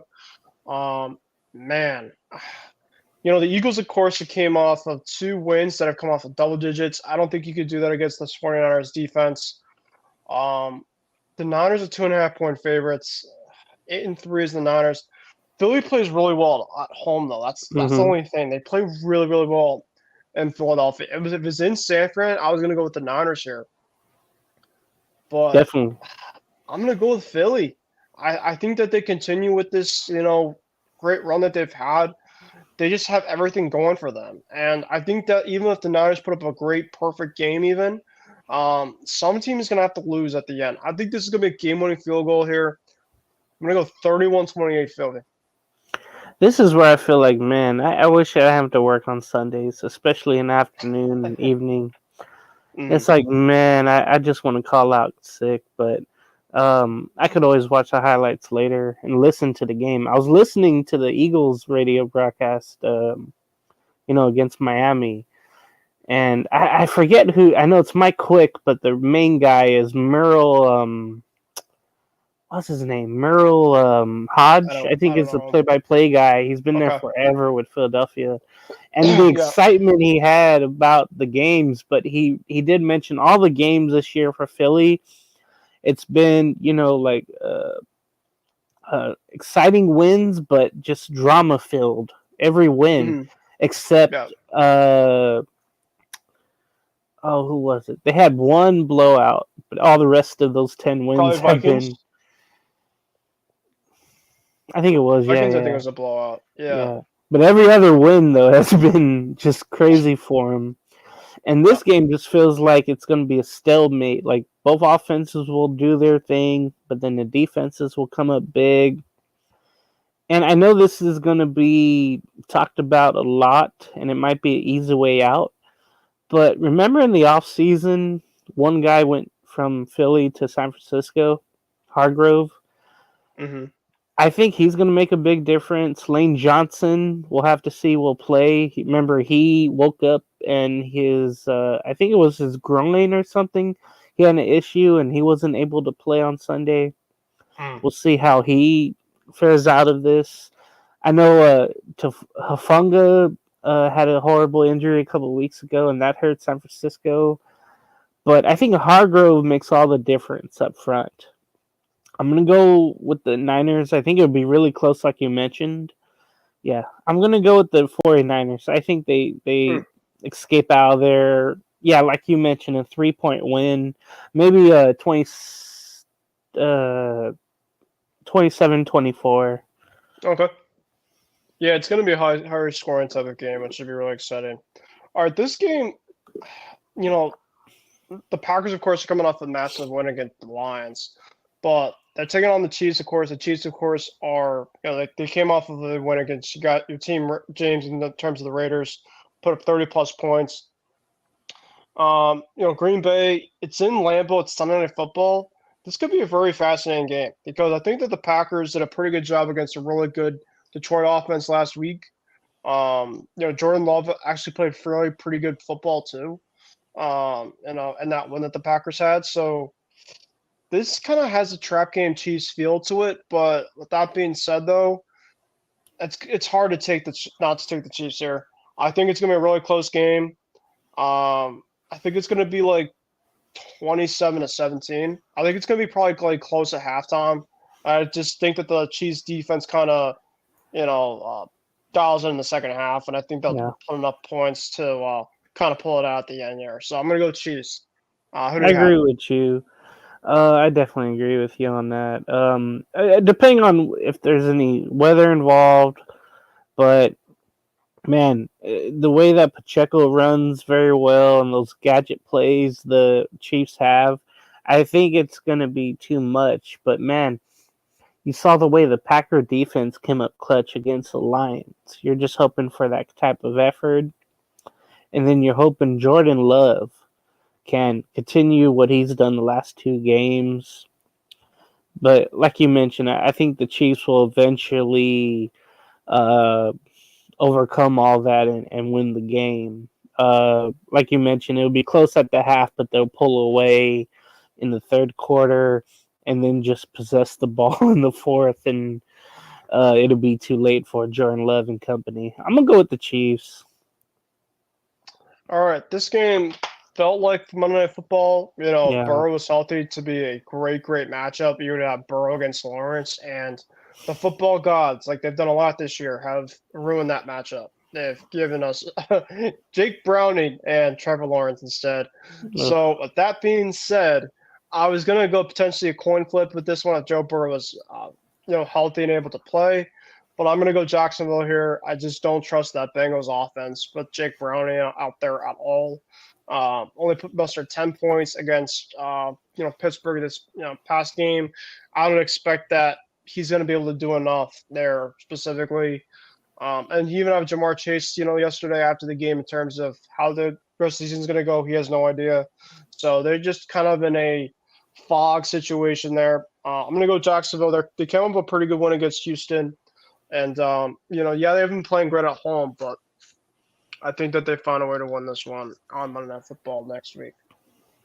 Yeah, Jacksonville, I'm going to think that Travis Etienne Jr. has a big game, and they get the ball even more to Calvin Ridley. Taylor Britt was out, of course, against the Steelers for the Bengals. Let's see if he's out. And if he is, they're going to air it out too.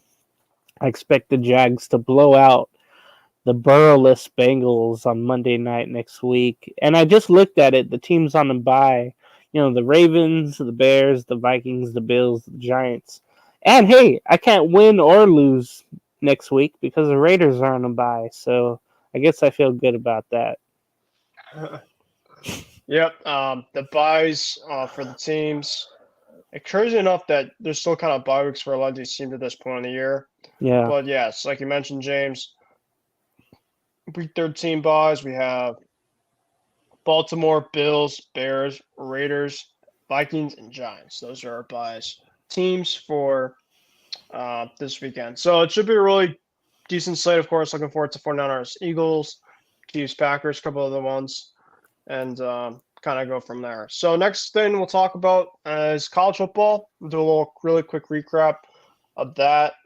James, obviously I want to kind of ask you because I was out a lot on Saturday. I didn't get the chance to watch like any of the college games. I saw, of course, the ending of the Iron Bowl on my phone, the crazy Jalen Milroe under a minute left on 4th down and 31 out of all things in terms of what Auburn had to do is just make one stop. But, they gave Murr all the time in the world to make that throw, which was absolutely insane. So I'll start, I guess, with that one first. That overall game. First of all, my overall quick question to you, James, is wow, what a game. And in terms of Bama, do you feel like they still have a chance to potentially pull off this upset this weekend against Georgia in the championship? Yeah, and if they do, you could put them in the playoffs. No doubt about it. Yeah. But man, that game against Auburn, played the game their way, it seemed like, and it took the coaching, it took the experience, and you saw that from Jalen all year long when he finally, grabbed the horns of the starting job. He took it and ran with it. Well, this time he threw it to for the touchdown. I know Bama fans, they were like, no way can we lose to Auburn, especially how bad of a year they're having. And just because of the rivalry, because of everything supposedly at stake, you can't lose this game. And that was just the experience factor, I think, that took them over. So that was really great to see. If you're a Bama fan, I know every week I'm on the Pat McAfee show, and on Thursdays Saban will come on, and he always gives these cliche explanations of how teams should prepare, how they should play, and it always comes down to game situations. He always mentions, like Belichick would say. I just love how they practice that.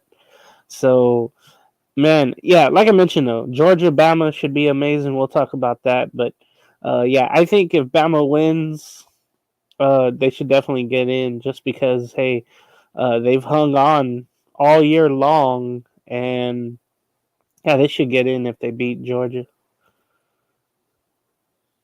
Obviously, the big game that happened on Saturday, though, was Ohio State and Michigan. Michigan was able to come out big under a minute left. Now, so the third straight time they've beaten Ohio State. The last 3 times that they've faced each other, McCord had a pick at the end that sold it for them. He did have 2 touchdowns. Henderson had 1 touchdown. Of course, Marvin Harrison Jr. James is going to be top 5 in the draft this year. He has not yet made official that he's going to go declare, but he more than likely will. Because he could potentially, and there was somebody out there that he said he could potentially be better than his father, Marvin Harrison. No, when it's all said and done. Of course, we'll have to kind of take a look.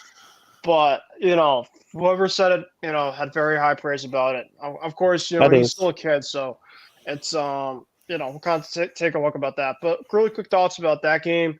I mean, like I said, I didn't get the chance to watch all of that, but I did see some of the highlights. And, man, Gus Johnson is an absolute awesome guy to do these type of games. Back and forth, just the emotion. And, Michigan was able to come out top, and now they play in the Big 12 championship game against Iowa this weekend. Yeah. I was able to watch, I think, up until the Big 10, start of the fourth quarter, and unfortunately, I think Michigan lost one of their offensive linemen, so that really hurt. But we'll see how that is down the road.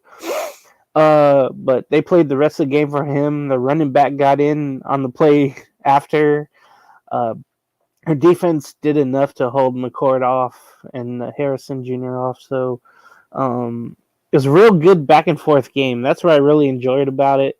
I had to go to work, but then I got a picture notification or something from social media when almost the whole crowd came on the field. That's how big this 3-2 game was. I mean, this is just a huge rivalry, and it was great seeing Michigan win it again. Oh, my bad.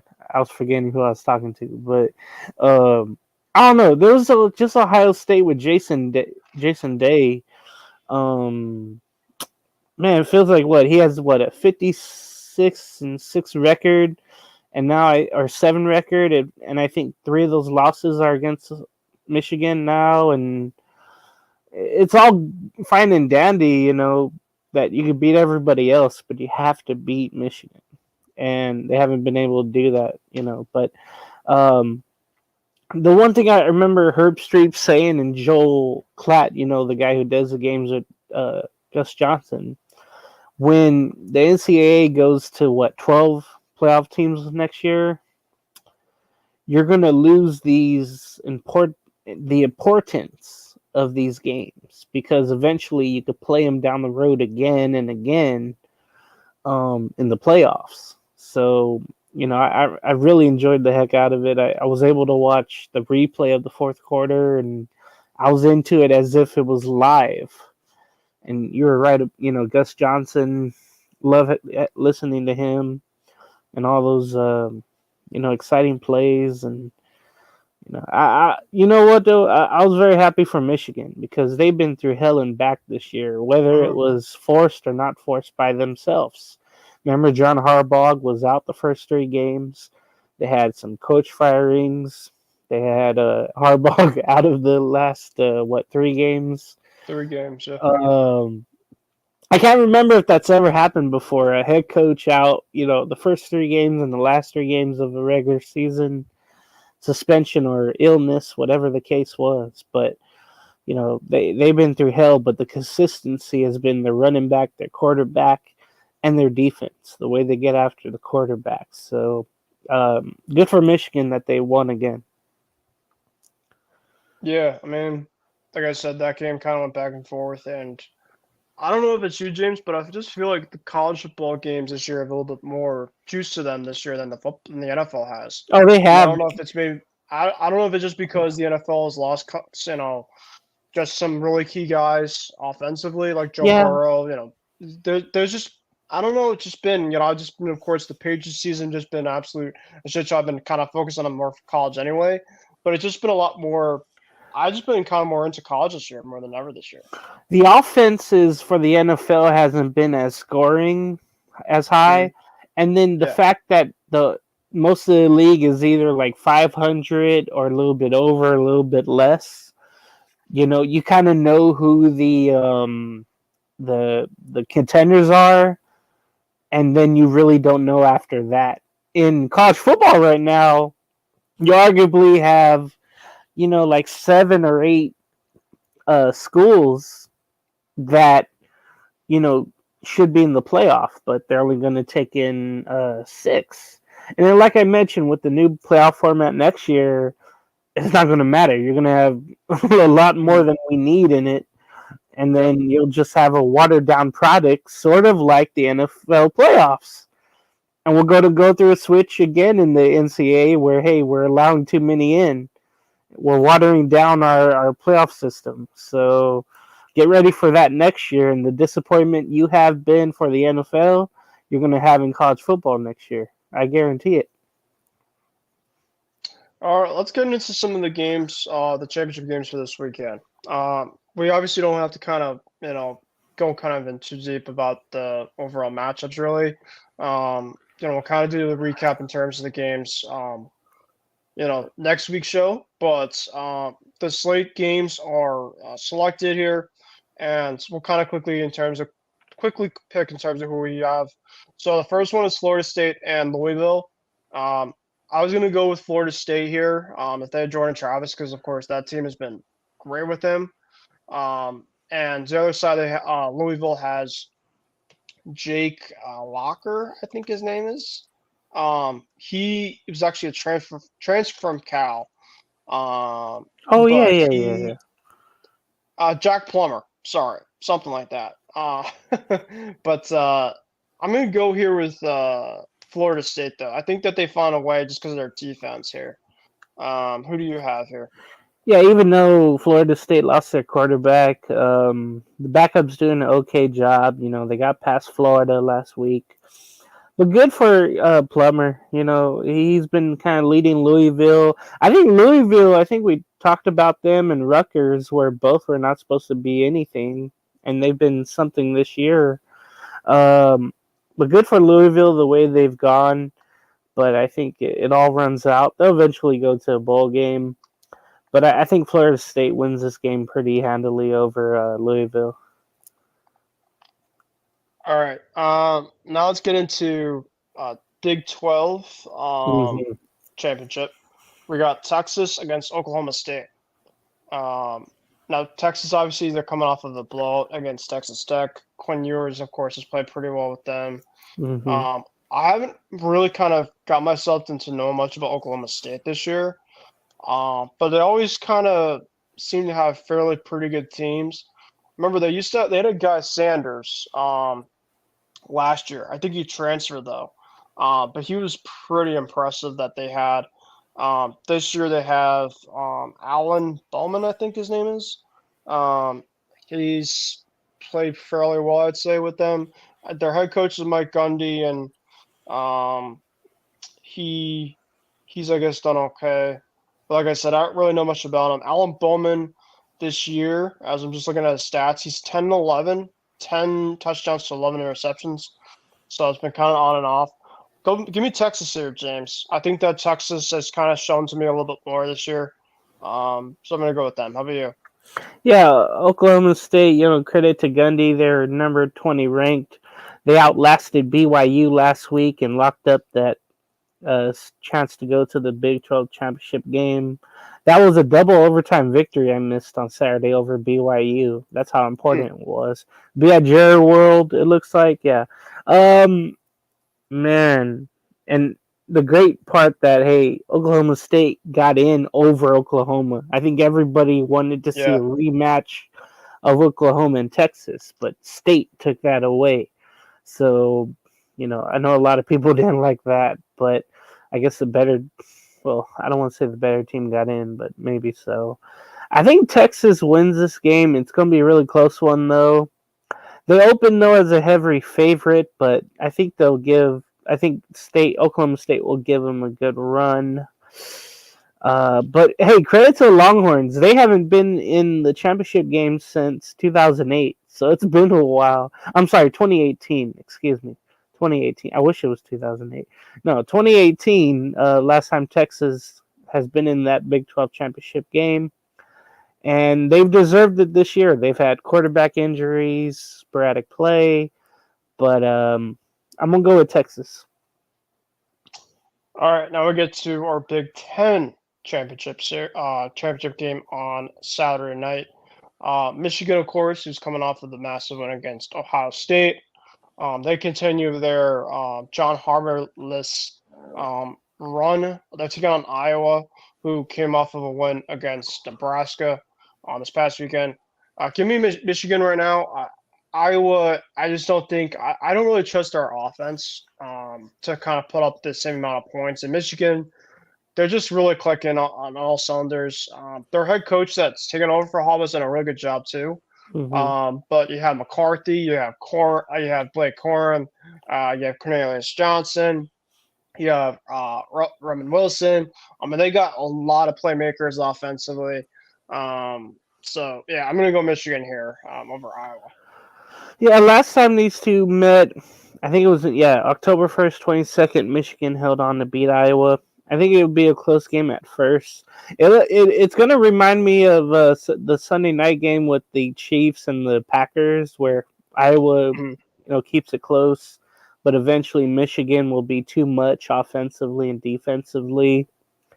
They're not giving Iowa much of a chance. I think this game will be played at Lucas Oil Stadium in Indy. Yeah, that's where they typically play the. Yeah. So neutral site. I'm going to definitely go with Michigan on this one. I'll be curious to see the line in this one, but I'd say that they probably favor Michigan pretty hard. They're saying 95% right now is going with Michigan. So it should be really favoring the Wolverines. All right, James, buckle up, because the last two matches we're going to talk about are probably the two best matchups of the whole weekend. The first one, of course, is a matchup that we've already seen in the regular season. Mm-hmm. That's Washington against Oregon. Ooh. Michael Penix against Bo Nix, two quarterbacks that have been highly touted across the heavy quarterback draft class that we're going to see in the draft this year. And, like I said, this past matchup was over in Washington. Washington came up on top, but Bo Nix is playing really, really good football. Penix, of course, you know the name too. Really good football. Really good receivers on each side. They have Troy Franklin, I think, speed receiver from Oregon. And you have Abuke Romeo, I think his first name is. Trying to remember. Obviously, him and Penix have had a incredible connection all season. So this is a tough one, James. But for me, for the Pac-12, it's going to be Friday night. I'm going to go Oregon to respond over Washington in a very close throwing game. Give me them 28-21. How about you? So it's kind of sad because this is the Pac-12 finale. This is it. 90 years plus of, going from whatever it was, Pac-4, Pac-8, Pac-10, and Pac-12. So this kind of hurts in a way. I'm, holding back all that. I'm gonna be pretty sad. It's gonna be all over. I know everybody was saying, "Oh, California and UCLA was the last Pac-12 matchup." No, it's the championship game in Vegas against these two. So it's kind of bittersweet, and then the fact that USC just they just sucked at the end basically, but they didn't deserve to be here. Okay, so you're looking at this number 4 Washington. They've come in, but they've had close games. 3-point wins, 2-point wins, 7-point wins, and then 10-point wins coming in. Oregon has just been blowing out every team they've been playing lately. The last 5 matchups, they've been the hottest team. Bo Nix, he's going for 3, 4, 5 touchdowns a game. Penix Jr., unfortunately, hasn't had the same amount of touchdowns thrown. He's kind of struggled as of late. Oregon's defense is really good, so look for that. Man, Bo Nix has been awesome. Only 2 picks this year, Hmm 37 touchdowns. He's going to He's like found surpass, himself there, which is definitely. incredible. He's going to Yeah. surpass 4,000 yards within this game. So I'm just happy that he went out west and he's found his way. They dethroned or demolished Utah last week. I'm sorry, not last week. The Oregon State, excuse me, They defeated them pretty easily. All the hype on Oregon State, that's gone. I'm gonna go with Oregon. They're really favored, I think, by 9.5. I'm gonna go with Oregon to close out the Pac-12 matchup. They're just the hottest coming in. They can do it all. Unfortunately for Washington, they're kind of hitting a skid, even though they've been winning. It's funny to see the last 5 games they've each won 5 in a row. But it's just the way that they've won. You would trust Oregon more than you would Washington. And Penix Jr. he's kind of been off on his throws. I watched the game against Washington State. They barely held on by a field goal, game-winning field goal over Washington State. Meanwhile, like I mentioned in the Battle of Oregon, whatever that was called, the Civil War. Oregon State or Oregon demolished Oregon State. So to close out the Pac-12, I'm going to Oregon. All right, and then the last game we have is the SEC Championship. Ooh. Georgia, Alabama. Grab your popcorn, everybody, because this has been kind of a championship matchup that's been kind of going for a while now. The last couple seasons. Yeah, I mean, both teams, of course. I think, of course, Alabama, of course, has played really, really good ball. Georgia the same way. Georgia just escaped from Georgia Tech last week, 31-23. My dad was even telling me this, before this last week game. He's just like, Georgia's like bound to lose at some point. Mm-hmm. I mean, they just like, and yeah, obviously Isaiah might not want to hear it, but like, Nick Saban, Kirby Smart, back and forth. It's like you just don't know specifically. It could really go either way. Carson Beck, Jalen Milroe. You have, Jace McClanahan. You have Donovan Edwards. Running the game. Oh man, Brock Bowers obviously with Georgia. Jermaine Burton. And company on Alabama's receiving core. Give me Georgia here. I think it's gonna be close, but I'm gonna go because of their they finish off the game here on this one. Really close defensively. Gonna make Georgia 27-24. Hopefully, I think if Bama wins, McClanahan has to do well. I know he's already has 6 touchdowns this year, and Burton has done his thing. Melrose just going to have to continue to have time in the pocket, but that's going to be tough against Georgia. It's not going to be easy. They're slightly favoring Georgia, it seems like. Mm-hmm. And you best believe, though, yeah, both coaches are going to they're going to have their teams prepared very well. I know that sounds so cliche, but Alabama's on a roll where it feels like, they're coming in just to prove that they belong. And then depending how, the rest of the games go in the top 5 or whatever it is, top 6, even if they look good, they might get in, depending on if Florida State, loses or Washington loses pretty bad.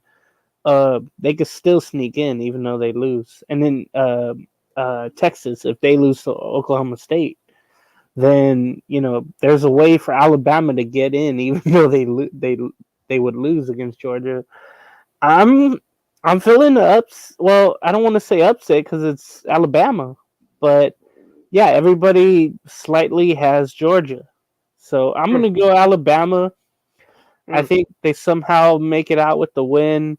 They get to Carson Beck, and I'm just interested to see what Nick Saban has to say, if he gives a cliche answer or if he feels more pumped up about this matchup. If he's really out there, you could kind of see he hasn't lost his mean streak, but he's a little more lenient with his players. You can kind of see it, but he's gonna have everybody ready to go. So I'm gonna go Bama. All right, and that'll be it for our college slates. Like football slates, like I said, it's going to be a really fun weekend, and we'll do some of that recap next week. Of course, we probably won't talk about it in our next show, kind of later on this week, since we kind of talked about it just now. All right, now our last segment, James, of course, for the night is going to be baseball. Obviously, kind of. The hot stove is starting to heat up. I don't think it has been officially just yet.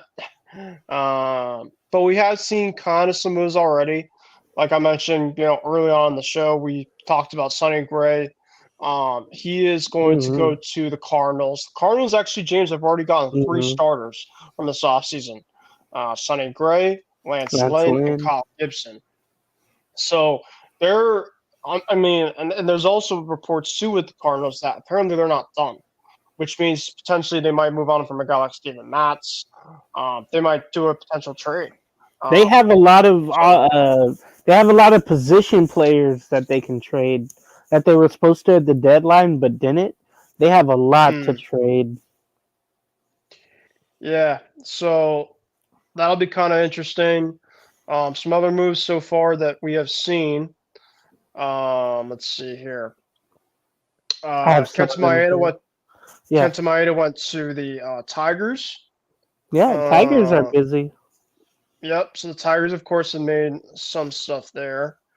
Not obviously a lot of crazy moves just yet. Yoshinobu Yamamoto has been posted though, which of course is massive. Which means that until now, until like early, I think January, teams could start negotiating for him. But I think it's going to take a long time because there's going to be so many intrigue on teams to try to get a pitcher who is very young and could potentially be the best Japanese pitcher that we have seen in quite some time. So that, of course, is massive. And then another Japanese pitcher has been posted, I think, by today, Shitito Amanga, who is a lefty. And he got posted today, too, who he actually should get some intrigue as well, too. So those are some things for sure.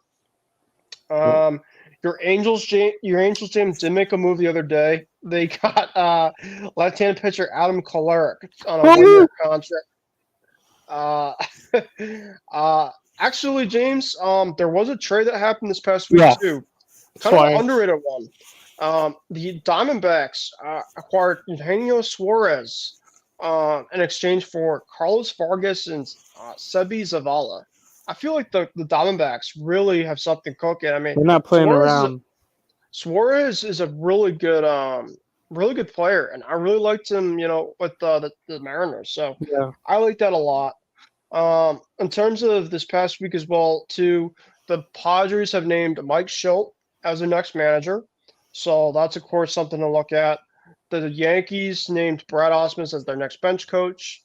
The Red Sox named Andrew Bailey as the next pitching coach. That was kind of something that was going for a while.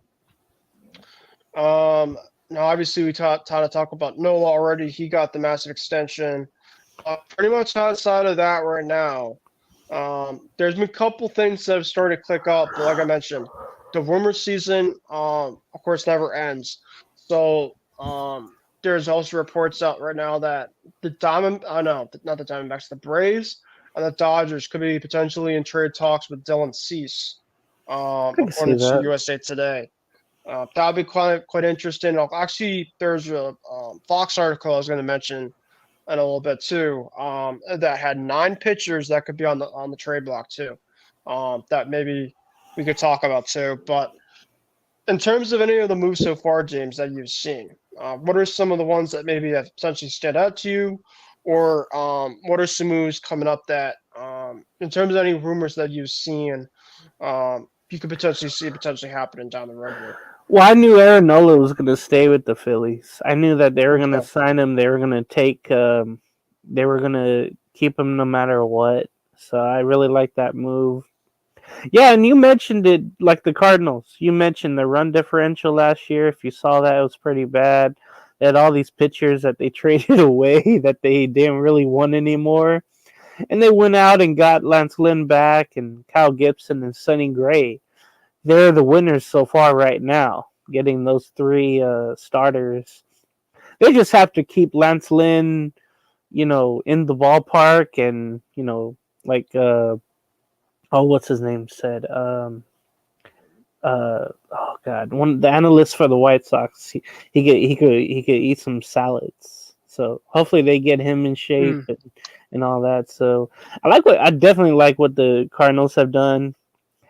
And in the in the future, in the next couple of weeks or whatever the case is, look for the Red Sox to be really aggressive when it comes to starting pitching. I mean, just like the St. Louis Cardinals have been. Yep. Look for the Red Sox to do it. Either Snell or I can't think of anybody else, but everybody who's a free agent out there. Yeah, so speaking of, you literally transit over to the most perfect thing about the Red Sox and Red team right now, because there was an article today, James. That was the latest in terms of the Red Sox pitching targets.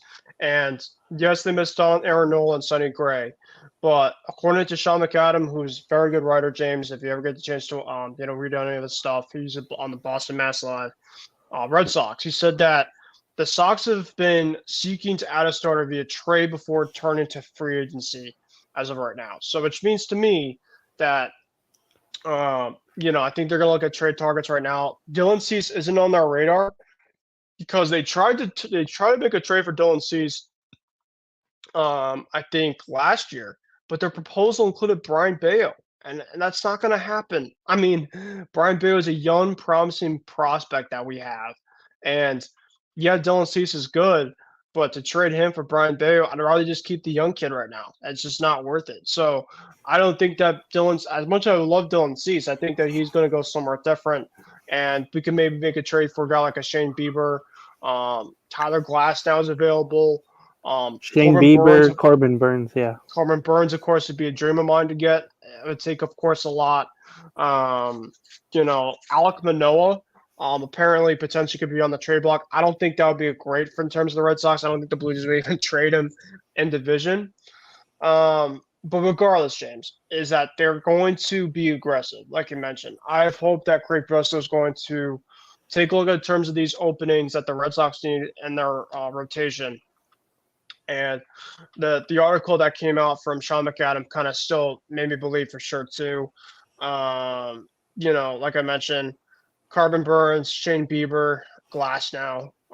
Those, of course, are some guys to watch out for. Mm-hmm. Another thing too to look at, James, is Jordan Montgomery this offseason has been in Boston throwing at Boston College the last couple weeks. He's, of course, been highly connected with the Red Sox, and his wife has been over in Boston as for her job. She's at a hospital. I guess she thinks she might be like a nurse or something like that. So he essentially has been calling Boston his offseason home already, which, of course, that doesn't necessarily mean he's going to be coming to Red Sox, but it's almost like, hey, stick around, buddy. I mean, we need some pitching help, right? You can stay there. I would love it. I would love location. Yeah. So, of course, I don't know how much, that's going to, tie in terms of where it's going to be, but those are kind of the latest little nuggets right now in terms for the Red Sox. Obviously, Yamamoto was probably behind that list. Obviously in terms of the big fishes like him or Ohtani, but regardless, I think that whether it's going to be Snell, whether it's going to be, they're going to be aggressive. So that's kind of in terms of kind of latest on there. So starting pitching is definitely the main get for everyone out there. The Dodgers, the Rangers, the Red Sox, pretty much all the contenders are the ones that want to be. And then I keep hearing about the New York Yankees. They talked about this in Foul Territory, saying, oh, yeah, they could go get those one Japanese pitcher. They could trade for Juan Soto and get Cody Bellinger, and they're right back in the thick of things. We don't want that, though. Yeah. I remember last year they said the same thing in terms of we're going to be active here and there. We're going to go for the big fishes. And they went dumpster diving. Yeah, and that's the they kind of went the cheaper. I mean, I know it. Time Bloom for a while, so I know the feeling. But I feel like the Yankees are going to do something. They have to. I think they're going to be more of a desperate team than ever. Mhm. Watch out for. And there was an article too for I think from Mark Feinstein of one player from each team that you could trade, and the Ooh, player was Gleyber Torres for the Yankees yeah, in terms of trade target. Now the Red Sox, I think right now outside of starting pitching, have to take a look at some second base help Verdugo. and two guy. Yep, Verdugo. That was the guy that they had for the Red Sox to trade away. The two guys that I think the Red Sox have been, I think, heavily linked to for second base right now is Gleyber Torres from the Yankees and Jonathan India from the Reds. Jonathan That India, would be I more think, is likely. Jonathan India has been up in trade conversations. I don't know how much should be to take him. Apparently, the Reds, in terms of a independent reporter from the Reds that I don't know much about, was saying that apparently the Reds might want something high for him. I don't know. I don't want to go crazy in Mhm. terms of for something like India, who, yeah, he's a good hitter, but his defense is up and down. And I really want to take a look at our defense to get better this year. So, but I think that those are two kind of guys right now, second base. And then our outfield, James. Of course, Yoshida. He's going to be around. Duran. But what happens to Am Duval? What happens to Justin Turner? I think Justin Turner might want an Oh yeah. extended contract. I think he's going to be a Mm-mm. Diamondback. I think that he's going to want to go to Arizona. That's, of course, Really? I think the team that he wants to go to. Yep.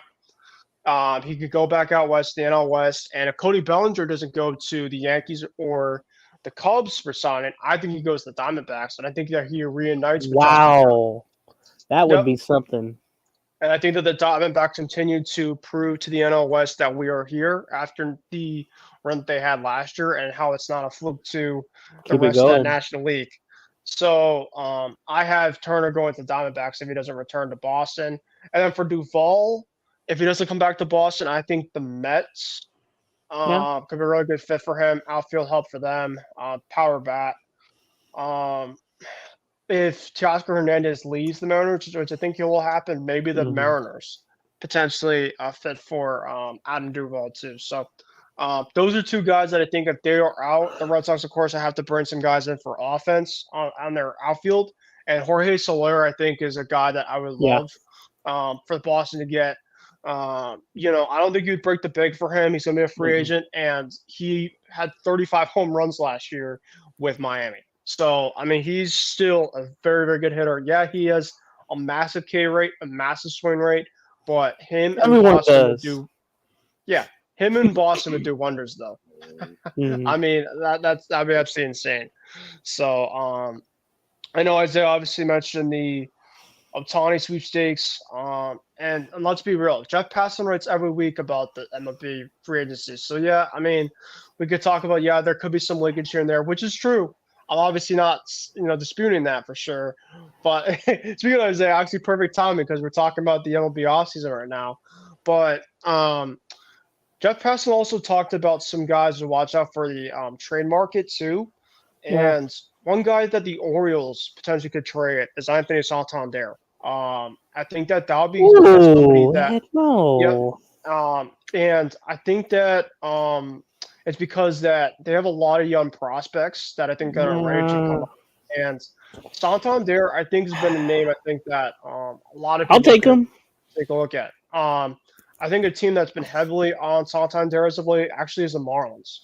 The Orioles really need some pitching help, and Santander in the outfield, I think that would be awesome. Plus, if Soler leaves, that could be something else too. So Damn. speaking of Isaiah, we have him back here on the channel. Isaiah, of course, I know that we missed you for college football. Of course, you can kind of talk about that later on. Me and James had it, but Isaiah, I obviously want to kind of talk about some baseball stuff with you while we have you on here. The Cardinals have gotten 3 guys so far in the offseason. Today they got Sonny Gray, but they got Lance Lynn and they got Kyle Gibson. But outside of that, Padres got Mike Schilt as the next manager. The Red Sox got Andrew Bailey as their next pitching coach.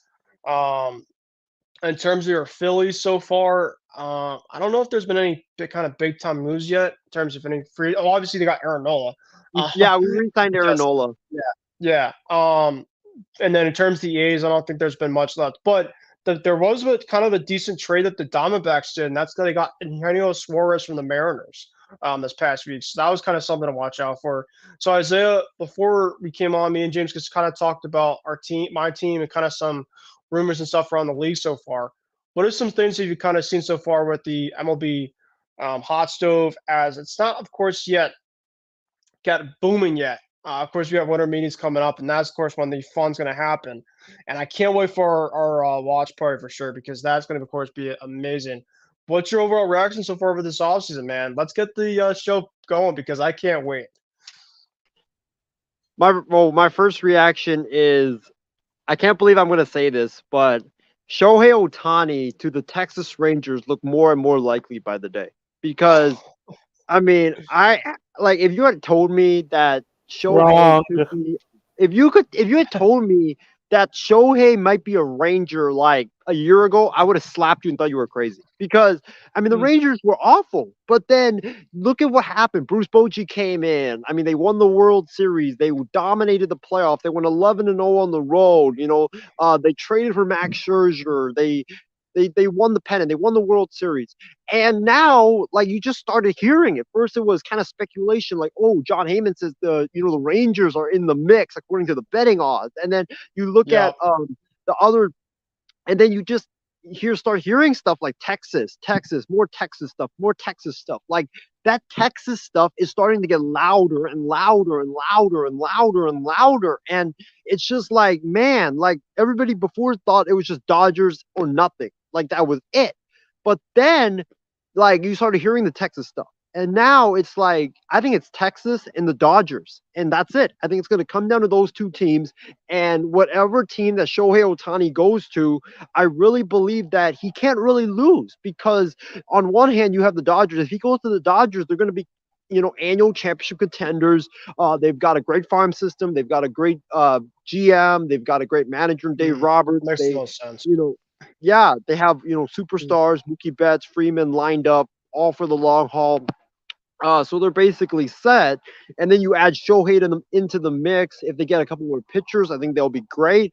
And then you look at the Rangers, like, I mean, they just won the World Series. Bruce Bochy's not going anywhere. Corey Seager's not going anywhere. Evan Carter's not going anywhere. Max Scherzer has 1 year left, but I think the Mets are paying majority of it. Jacob deGrom's going to come back. I mean, this team literally won the World Series with half their team out. And you look at all the guys coming back. Adolis Garcia will be back. Jacob deGrom is going to be back sometime next year. Probably Montgomery. Yeah. I don't know. I would love him in Boston. Of course, the rumor that I send you off the air about Montgomery's been in Boston this offseason, so I hope it's right. I feel like if you sign Shohei, though, I really feel like you won't be able to bring back Montgomery. But I mean, I feel like that's fine though, because you add a even more dangerous hitter into your already loaded lineup. So I just feel like this, like the Shohei to Texas stuff is interesting because it keeps getting more traction every day. There's a new report linking Texas to Shohei, and now Jeff Passan puts it out there that the Dodgers, the Blue Jays, and the Rangers are are chasing Shohei, which leads me to believe that those are the three finalists, because I don't think Jeff Passan would put it out there like that, that they're in the chase for Shohei, if they weren't the three finalists or the three most serious teams that Shohei is considering, because the Cubs are in the mix, the Giants are in the mix, most teams are in the mix, but he didn't add them. He didn't add them to his reporting that they're in the chase. So it looks like that it's the Dodgers, the Rangers, the Blue Jays. I don't know about Toronto. I really don't. I think Texas and the Dodgers are the favorites for him. And dude, if he goes to Texas, first off, if he goes to Texas, we know one of our members of our network, Laurel, is not going to be very happy because he's obviously wanted him to be a Dodger for many years now. Deservedly so. I mean, that's kind of the favorite team right now. So yeah. I can understand. But if he goes to Texas, I think the guard is going to be changing in terms of baseball's upper echelon, because Texas just won it. They're young. They're entering their prime. They're going to get better. And plus, if you add Shohei, like I think the Texas Rangers, if they get Shohei Ohtani, they're gonna be the new Houston Astros. Like they're gonna be the team that's always in the ALCS, that's always in the mix for World Series, that's gonna win a couple of World Series. Like this is gonna be the like Kevin Durant going to Golden State. It's just gonna be unfair. Like you imagine Yeah. imagine this lineup, gentlemen. Simeon leads it off. Then you have Otani batting second, Corey Seager. I'll go Seager. Or Seager yeah, going second. True. You could do Simeon at short to lead things off. Then you could do Seager at you can do Simeon at second to lead things off. Then you could do Seager at short at second, and then Adolis Garcia probably would hit third because you want to balance the lefty righties. So Garcia hits third, and then right behind him, Shohei freaking Ohtani. Are you freaking kidding me? Like that's insane, dude. And then maybe like after that, you can have like an Evan Carter or Josh Young. Yeah, like it's crazy. Goodness gracious. And also imagine this. Not only if they get Shohei, they'll still be able to spend because they still. I mean, this ownership group has shown in the past that they're willing to just spend and spend and spend. So imagine if they get Shohei and Josh Hader. Like it's. I think they're gonna get Hader. Bonkers. I think that's what's gonna happen. So. Yeah. I also want to roll up Boston. I don't think we're gonna have it happen, but he's been him, Boston, and the Mets. I think are two teams in the East Coast. Because I don't think you could roll out teams in the East Coast at all. So with Ohtani, I think it comes down to overall fit and his overall preference. Really, I think money's going to come to a factor for sure, but I think it's going to come down to fits as well too. So but also the Blue Jays are very interesting too. Where did the Blue Jays come from? Yeah, they just came out of nowhere. So like John Morosi actually posted it first about how he thinks he's going to be a sleeper team for Ohtani. I think because Ohtani wants the Blue Jays want to make a splash with Vladdy Jr., especially with Vladdy going to be a free agent in a couple years. They want to try to potentially see if they can make something work. I don't think him in Toronto. I just don't see it. So next week, guys, with Ohtani stuff, we're gonna keep on talking about it. This could be the decision, like LeBron. They should do the decision with Ohtani. And of course, Ohtani right now is doing. Cool. I was thinking about it too. Ohtani's doing that movie or the show right now that he's doing, I think, on Netflix or whatever. I haven't gotten the chance to watch it. But yeah, he's doing some show, and I'm just like, he should just do it there. Mm-hmm. To kind of just be like, the decision right at the end of it. I'll take a look at it and watch it. And I'll send you, talk to you about with you guys off the air. But that's kind of the latest stuff with the Ohtani stuff. Isaiah Yamamoto got posted to MLB. So what's your overall thoughts about that so far?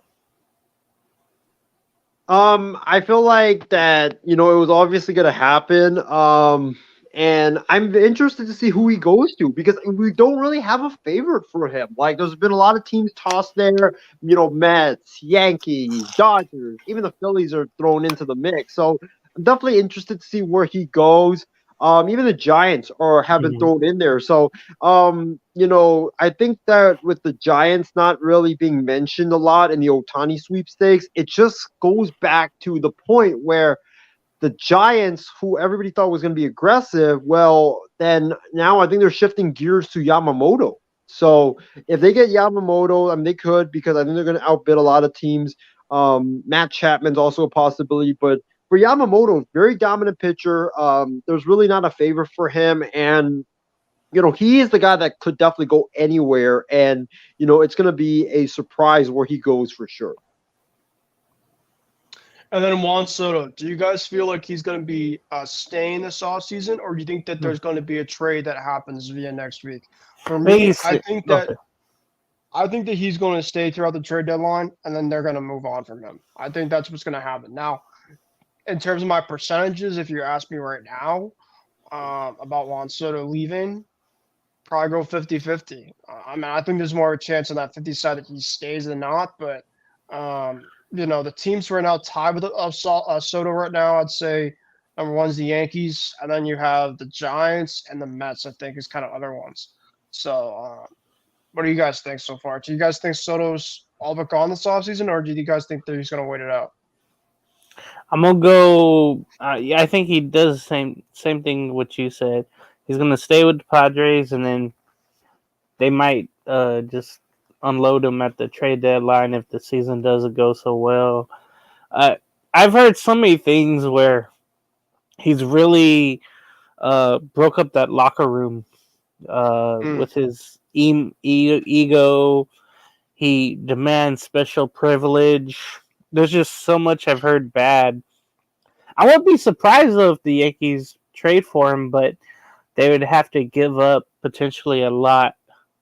But I don't think the Yankees will do that though. What about you, Isaiah? What do you think happens with Soto? I feel like he's going to the Yanks because I feel like the Yankees, after their extremely disappointing season, I feel like the Yankees are going to be like, yo, we have to do something because our fan base is pissed off. Yeah. We can't run it back, next year, especially with the division getting better. The Orioles, the Rays, the Red Sox, I feel like are in the mix that could get better. I just feel like the Yankees cannot afford to not make a splash. Like they have to do something. This offseason, they have to make a huge move. So I think that they definitely, will trade for Soto because they're going to be desperate. So that's why I think they'll do it. But I also think you shouldn't rule out New York in terms of signing like Jordan Montgomery or someone like that. Like I've heard their names being mentioned. But I just think the Yankees, they can't run it back. You just cannot, especially in a town like that, like losing the amount of games that they lost last year. They were one of the favorites according to some people out there that could potentially win the World Series, and they're not even making the playoffs. Like that's embarrassing. All right, guys. In terms of this article, real quick, before we do something really quick, on terms of your teams, I found an article on Fox Sports of 9 pitchers, from that could be potentially on the move. Kind of just your overall thoughts in terms of if they stay or they go. Let's go take a look really quickly here about that. Number one, obviously, is Corbin Burns. Of course, there's been a lot of talk about if he stays or if he's going. For me, I think that Corbin Burns is going to, ride it out for another year with the Brewers. How about you guys?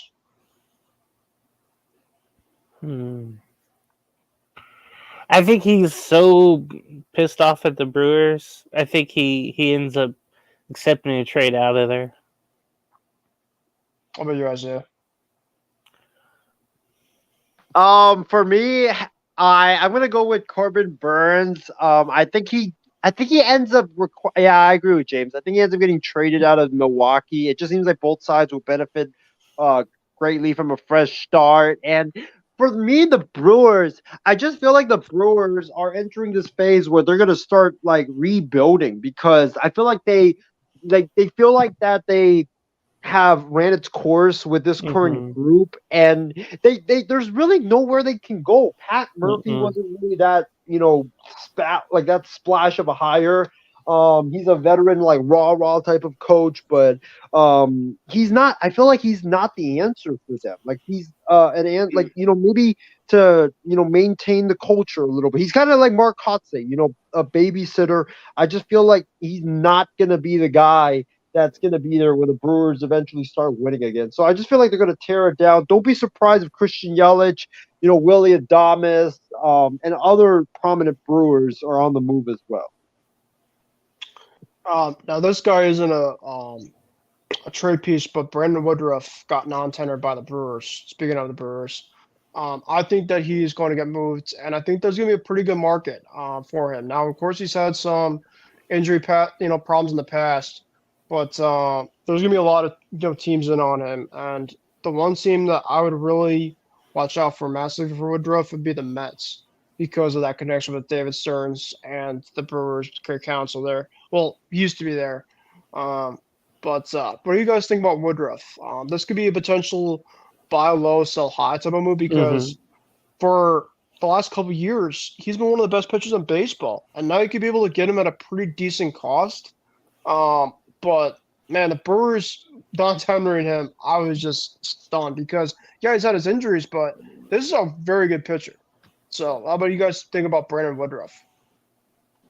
I actually read that he's not going to pitch next season, so I think that's why they non-tendered him because I just feel like they're kind of at a Okay. point where the Brewers are going to go in a separate direction and rebuild. So I think that really is sending a message that hey, we're moving in a different direction from our current core right now. I think the Brewers definitely going to choose to rebuild. So I'm not really surprised that they non-tendered him because he's not going to pitch next year. Some teams to watch out for. The thing is, I don't know which teams can really like afford to like just stash him right away and just have him take the year off and then get ready for the year after. Um, you know, maybe I won't be surprised if like a team like Oakland gets involved because, like you mentioned, like you have a team that not doesn't pay a lot of players, but gets him on a pretty cheap contract because he's not going to pitch this upcoming season.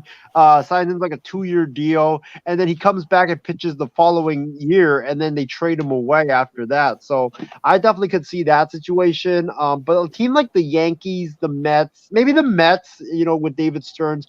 But a lot of these contending teams aren't going to I feel like get him because he can't pitch this upcoming season. So it has to be like a mid team, or it has to be like a bottom tier team that's going to allow him to rehab and then pitch the year after that.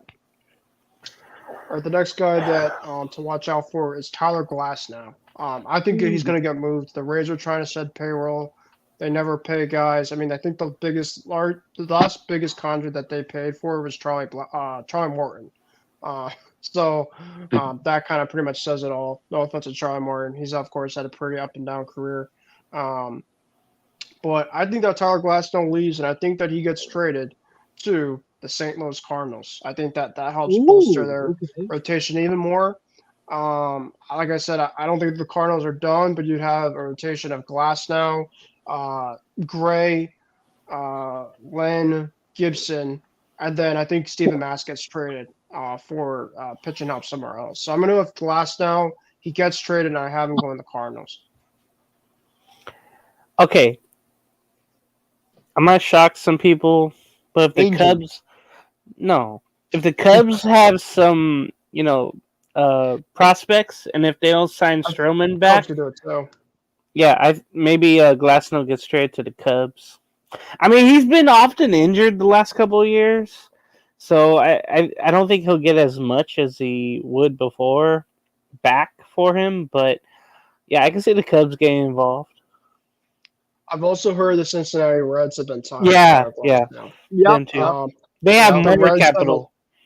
Reds have a lot of young pitching, and I think that could be a really good type of place where the Reds can really kind of take that next step in terms of kind of their overall growth with that team.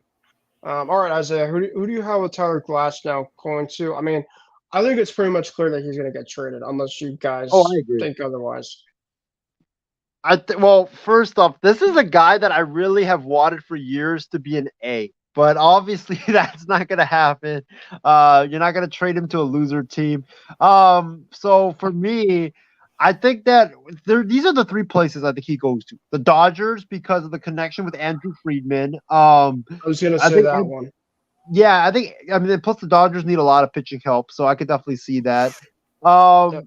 The other destination is the Texas Rangers. If they don't re-sign Jordan Montgomery, they definitely need another starter. And then the Phillies. I think I suggested this on our Thanksgiving special, the Phillies, because the Phillies have been looking for another ace in the rotation. That's why they're in the running for Yamamoto. So they need another guy outside of Wheeler and Nola as well. So I could definitely see that. I don't know if he's going to go to an AL East team because I don't think the Rays want to see him like 8-9 times a year.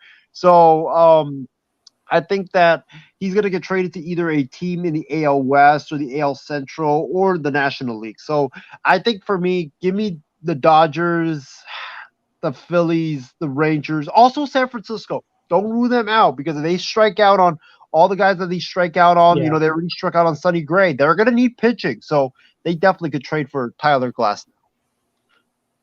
Next guy here I have is Shane Bieber. I think that Shane Bieber will leave as well. I don't think that the Guardians are in a position right now to keep him around, especially with kind of his injury problems in the past. They already moved on from Savali, remember last year. McKenzie, of course, has had his injury problems here and there. To me, I have Shane Bieber going to the Baltimore Orioles. They Same. really need some frontline help. The Orioles, of course, are kind of a team, kind of like Cincinnati, where they're kind of building a team kind of over time, but they really need that front end help. And Bieber, obviously, he's not the same guy he once was, but I think he could be a really good pitcher for them going to Baltimore. So, how about you guys with Shane Bieber? Yeah, I agree. The same thing. I think he's going to go to the National League because I don't think the Guardians want to see him again in the American League. Having said that, I think I'm going to go with St. Louis.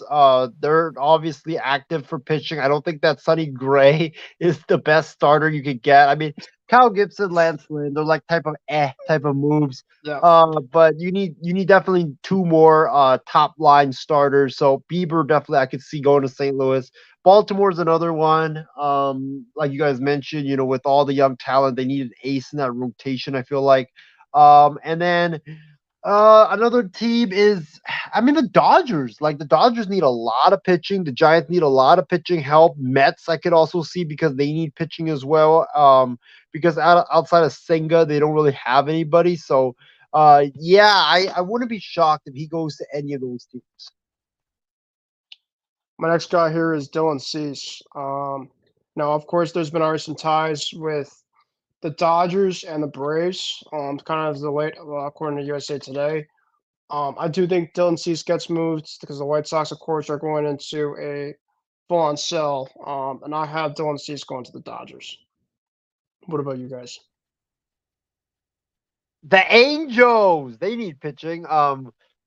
But you know what? Call me crazy. I could see it because Dylan Cease is under contract for, I believe, the next 3 years. So, and Perry's Manazian, the Angels GM, has already said that the Angels are not rebuilding. We want to try to make some moves to go to the playoffs. So, if you're serious about that, then go get Dylan Cease, especially when he's controllable for the next 3 years. So, I could see it with the Angels. Be doing that. You don't hire a Ron Washington to rebuild. That's not like what you do. So I could see them doing that. In terms of other teams, Dodgers, obviously, Braves. Even though it will sicken me to see him in Atlanta as a Phillies fan, and Houston. I could see Houston doing because I feel like Houston, like especially after Texas, especially after Texas won the championship last year, they need another ace outside of Verlander and Javier, and not Valdez. My bad, not Javier. But Houston needs to do something to answer Texas, especially if they get Shohei Ohtani. I'm gonna go Braves. Okay. Yeah, I think Dylan Cease is actually living in like the Georgia area too, so that would make a lot of sense. My next guy is Alek Manoah. There's been reports by Ken Rosenthal that that the Blue Jays might not want to keep Manoah long term. Of course, he was kind of going back and forth last year, due to a lot of inconsistencies. And for me, I think that Alek Manoah stays, but if he does go, watch out for the Pittsburgh Pirates. A young team, change of scenery. I think he's from Florida. He's 25 years old, so of course he's really young. So I think there's gonna be teams that are gonna take chances on him. Of course I know he kind of has that really very cocky attitude off the field, but of course he presents that massive big presence on the mound when he's dominant. He was an All-Star a couple of years ago, but he of course just wasn't last year. He just wasn't himself. So if he does get moved, guys, where do you think that Manoah would go to? I'm gonna go Cincinnati if they haven't already made a move for a starter. Then maybe they get desperate. Isaiah?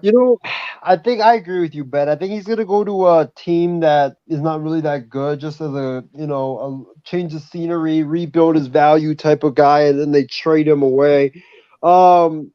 Believe it or not, I could see Oakland being on the mix for them because I just feel like with the A's, they need to sell tickets next year because this is going to be their last year playing in the Coliseum.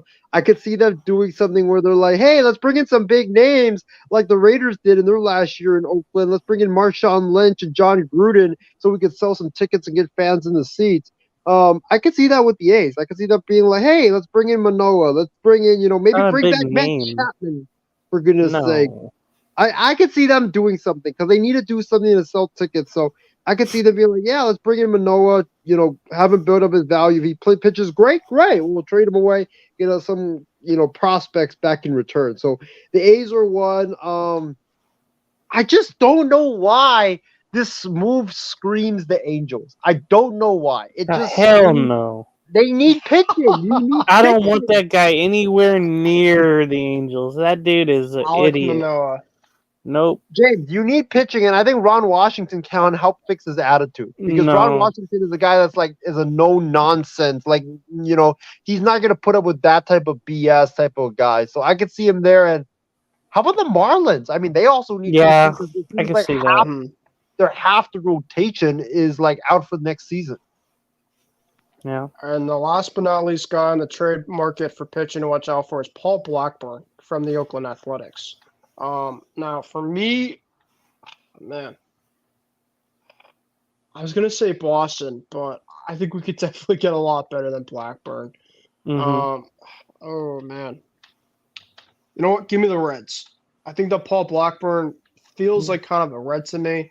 A team that kind of plug and play type of pitchers. I don't know if he's the same guy he once was. Of course, he kind of pitched a decent amount last year in the bullpen, but I think he could kind of be, put him into that third spot or even the fourth spot. And I think he could bring some good value for a younger type team that'll need him. So I'll go to my A's friend first. Paul Blackburn, I think he will finally get moved. Where do you think he would go to? I think he'd go. Well, I don't know if he'll get moved, to be honest, because I don't know if with all the great pitchers on the market and in free agency, I just don't know if there's a market for him that the A's will get a lot of value back in return. He wasn't really that good. I think his ERA was like 4 point something. It was not good at all. He had a couple of strong starts down the stretch, but he also had a couple of really bad starts in that span. So I think that he won't get traded. I think the A's try to rebuild his value, and then they'll trade him at the deadline. Yeah, I feel the same way, but if a team gets desperate enough and loses a lot of starting pitching, look for San Diego to get him. I was gonna say the Padres too. Yeah, I agree. To watch out for him, or maybe a team like the Rockies, a team that might just they really need pitching, but we'll kind of have to see about that. So those are kind of some names to watch out for on the trade block pitching wise. And my last thing for you guys, baseball wise, before we get into our final thoughts, is one trade that you guys will think will go down between now and the start of next week. Go ahead, Isaiah. And it could be your team, it could be anything else, but this is the time to do it. One trade. Oh wow. Oh, this is tough. I'm not saying you're yeah, maybe but you I firmly believe that this is gonna happen. Okay.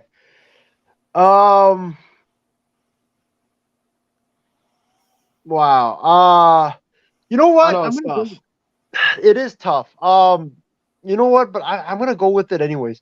I think the Phillies trade for Tyler Glass now. I've been saying this since our Thanksgiving special. Dave Dombrowski is after another top tier pitcher, so he could pair him up with Wheeler and Nola and strike to that rotation, and that way they don't have to really have a lockdown closer in the back end of the bullpen.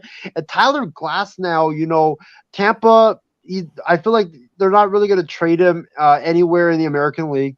They're going to trade him in the National League, and Philly feels like, okay, Glass now, he's not that ace. He's not the number one or number two, but as a number three, he's a darn good number two or number three pitcher. So you don't really have to give up a lot for him. You don't really have to sign him to a big contract. He's under contract at a fairly great value. So I think Philadelphia trades for Tyler Glass now. I think they give up a couple of I think they gave up like 3-4 prospects in return for Glass. Now maybe they also give up. I feel like they'll give up because I know the Rays were looking for some major league talent. Maybe they do give up. I'm trying to think. Maybe they give up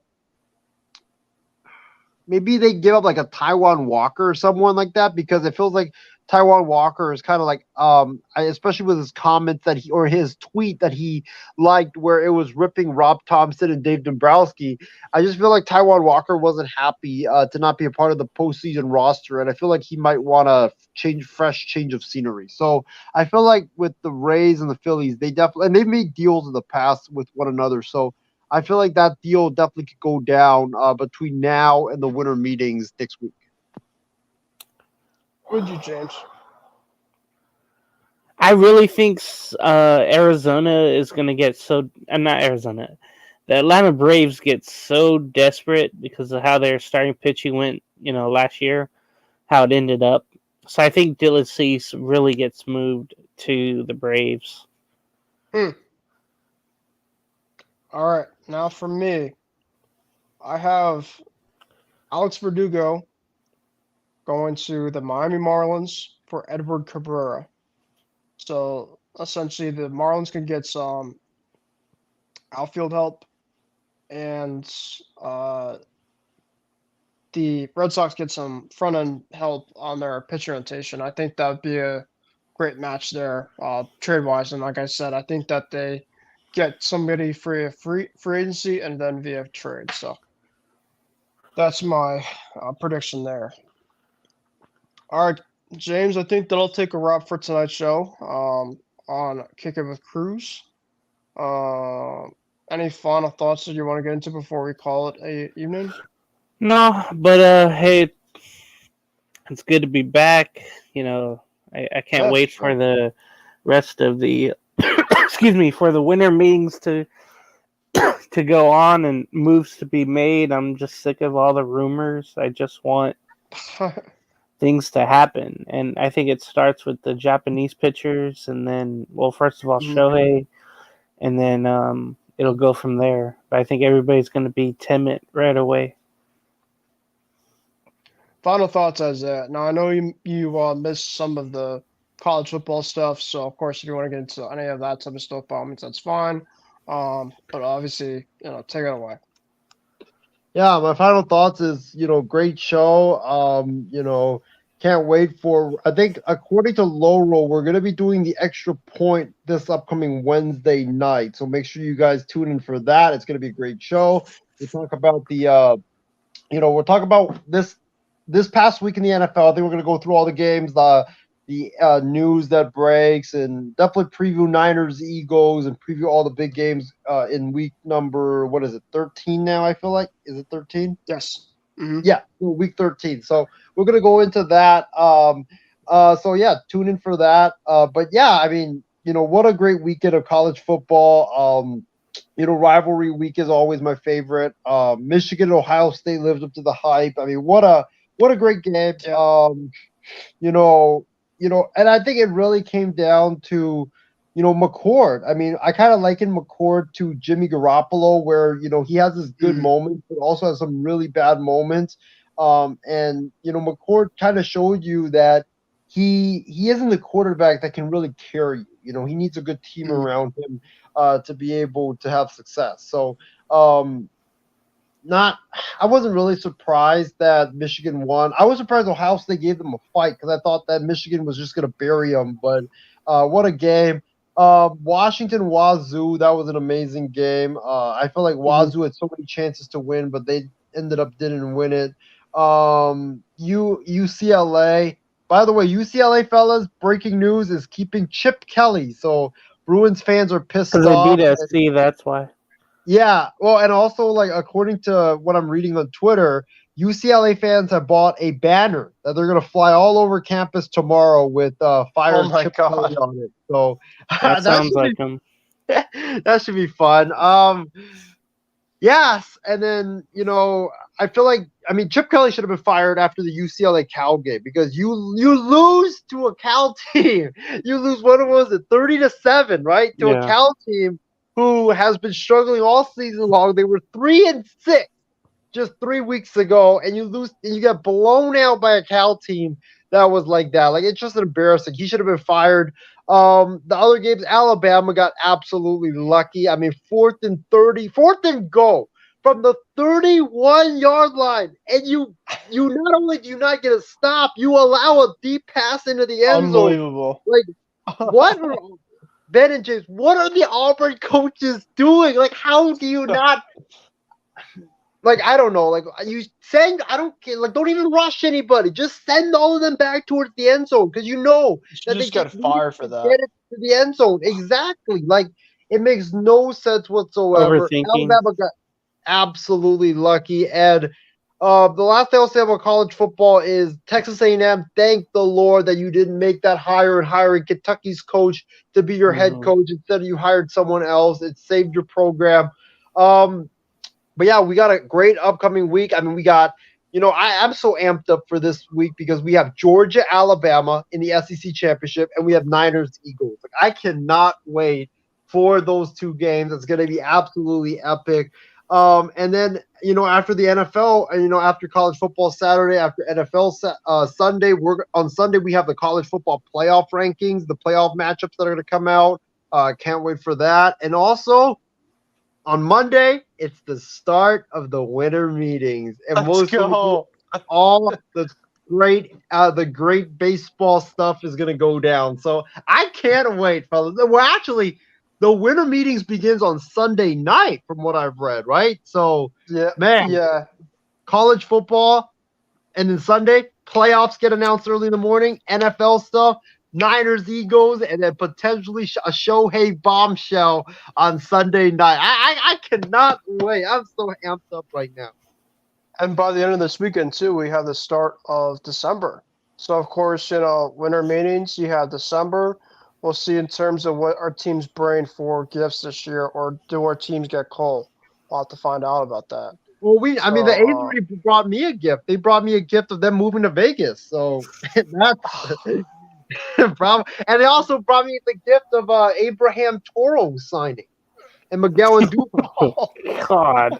That's what I got for Christmas. I got Miguel freaking Andujar and Abraham Toro. And there's a report today that I read this on Twitter that the Yankees might trade Domingo Germán because they're very upset at he's been causing a lot of problems there.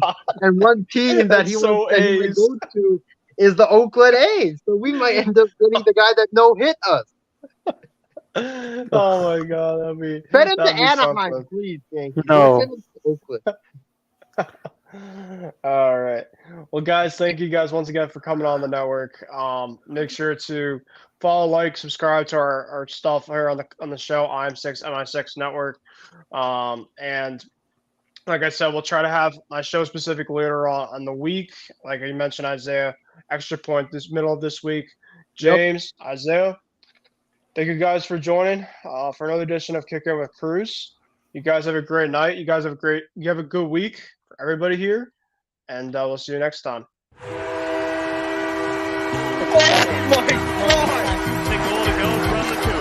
Toss sweep one for James White. Cuts it up to the right arm. Cuts it upfield. Driving forward. Diving to the goal line. A touchdown and a title for the Patriots. I can't believe it.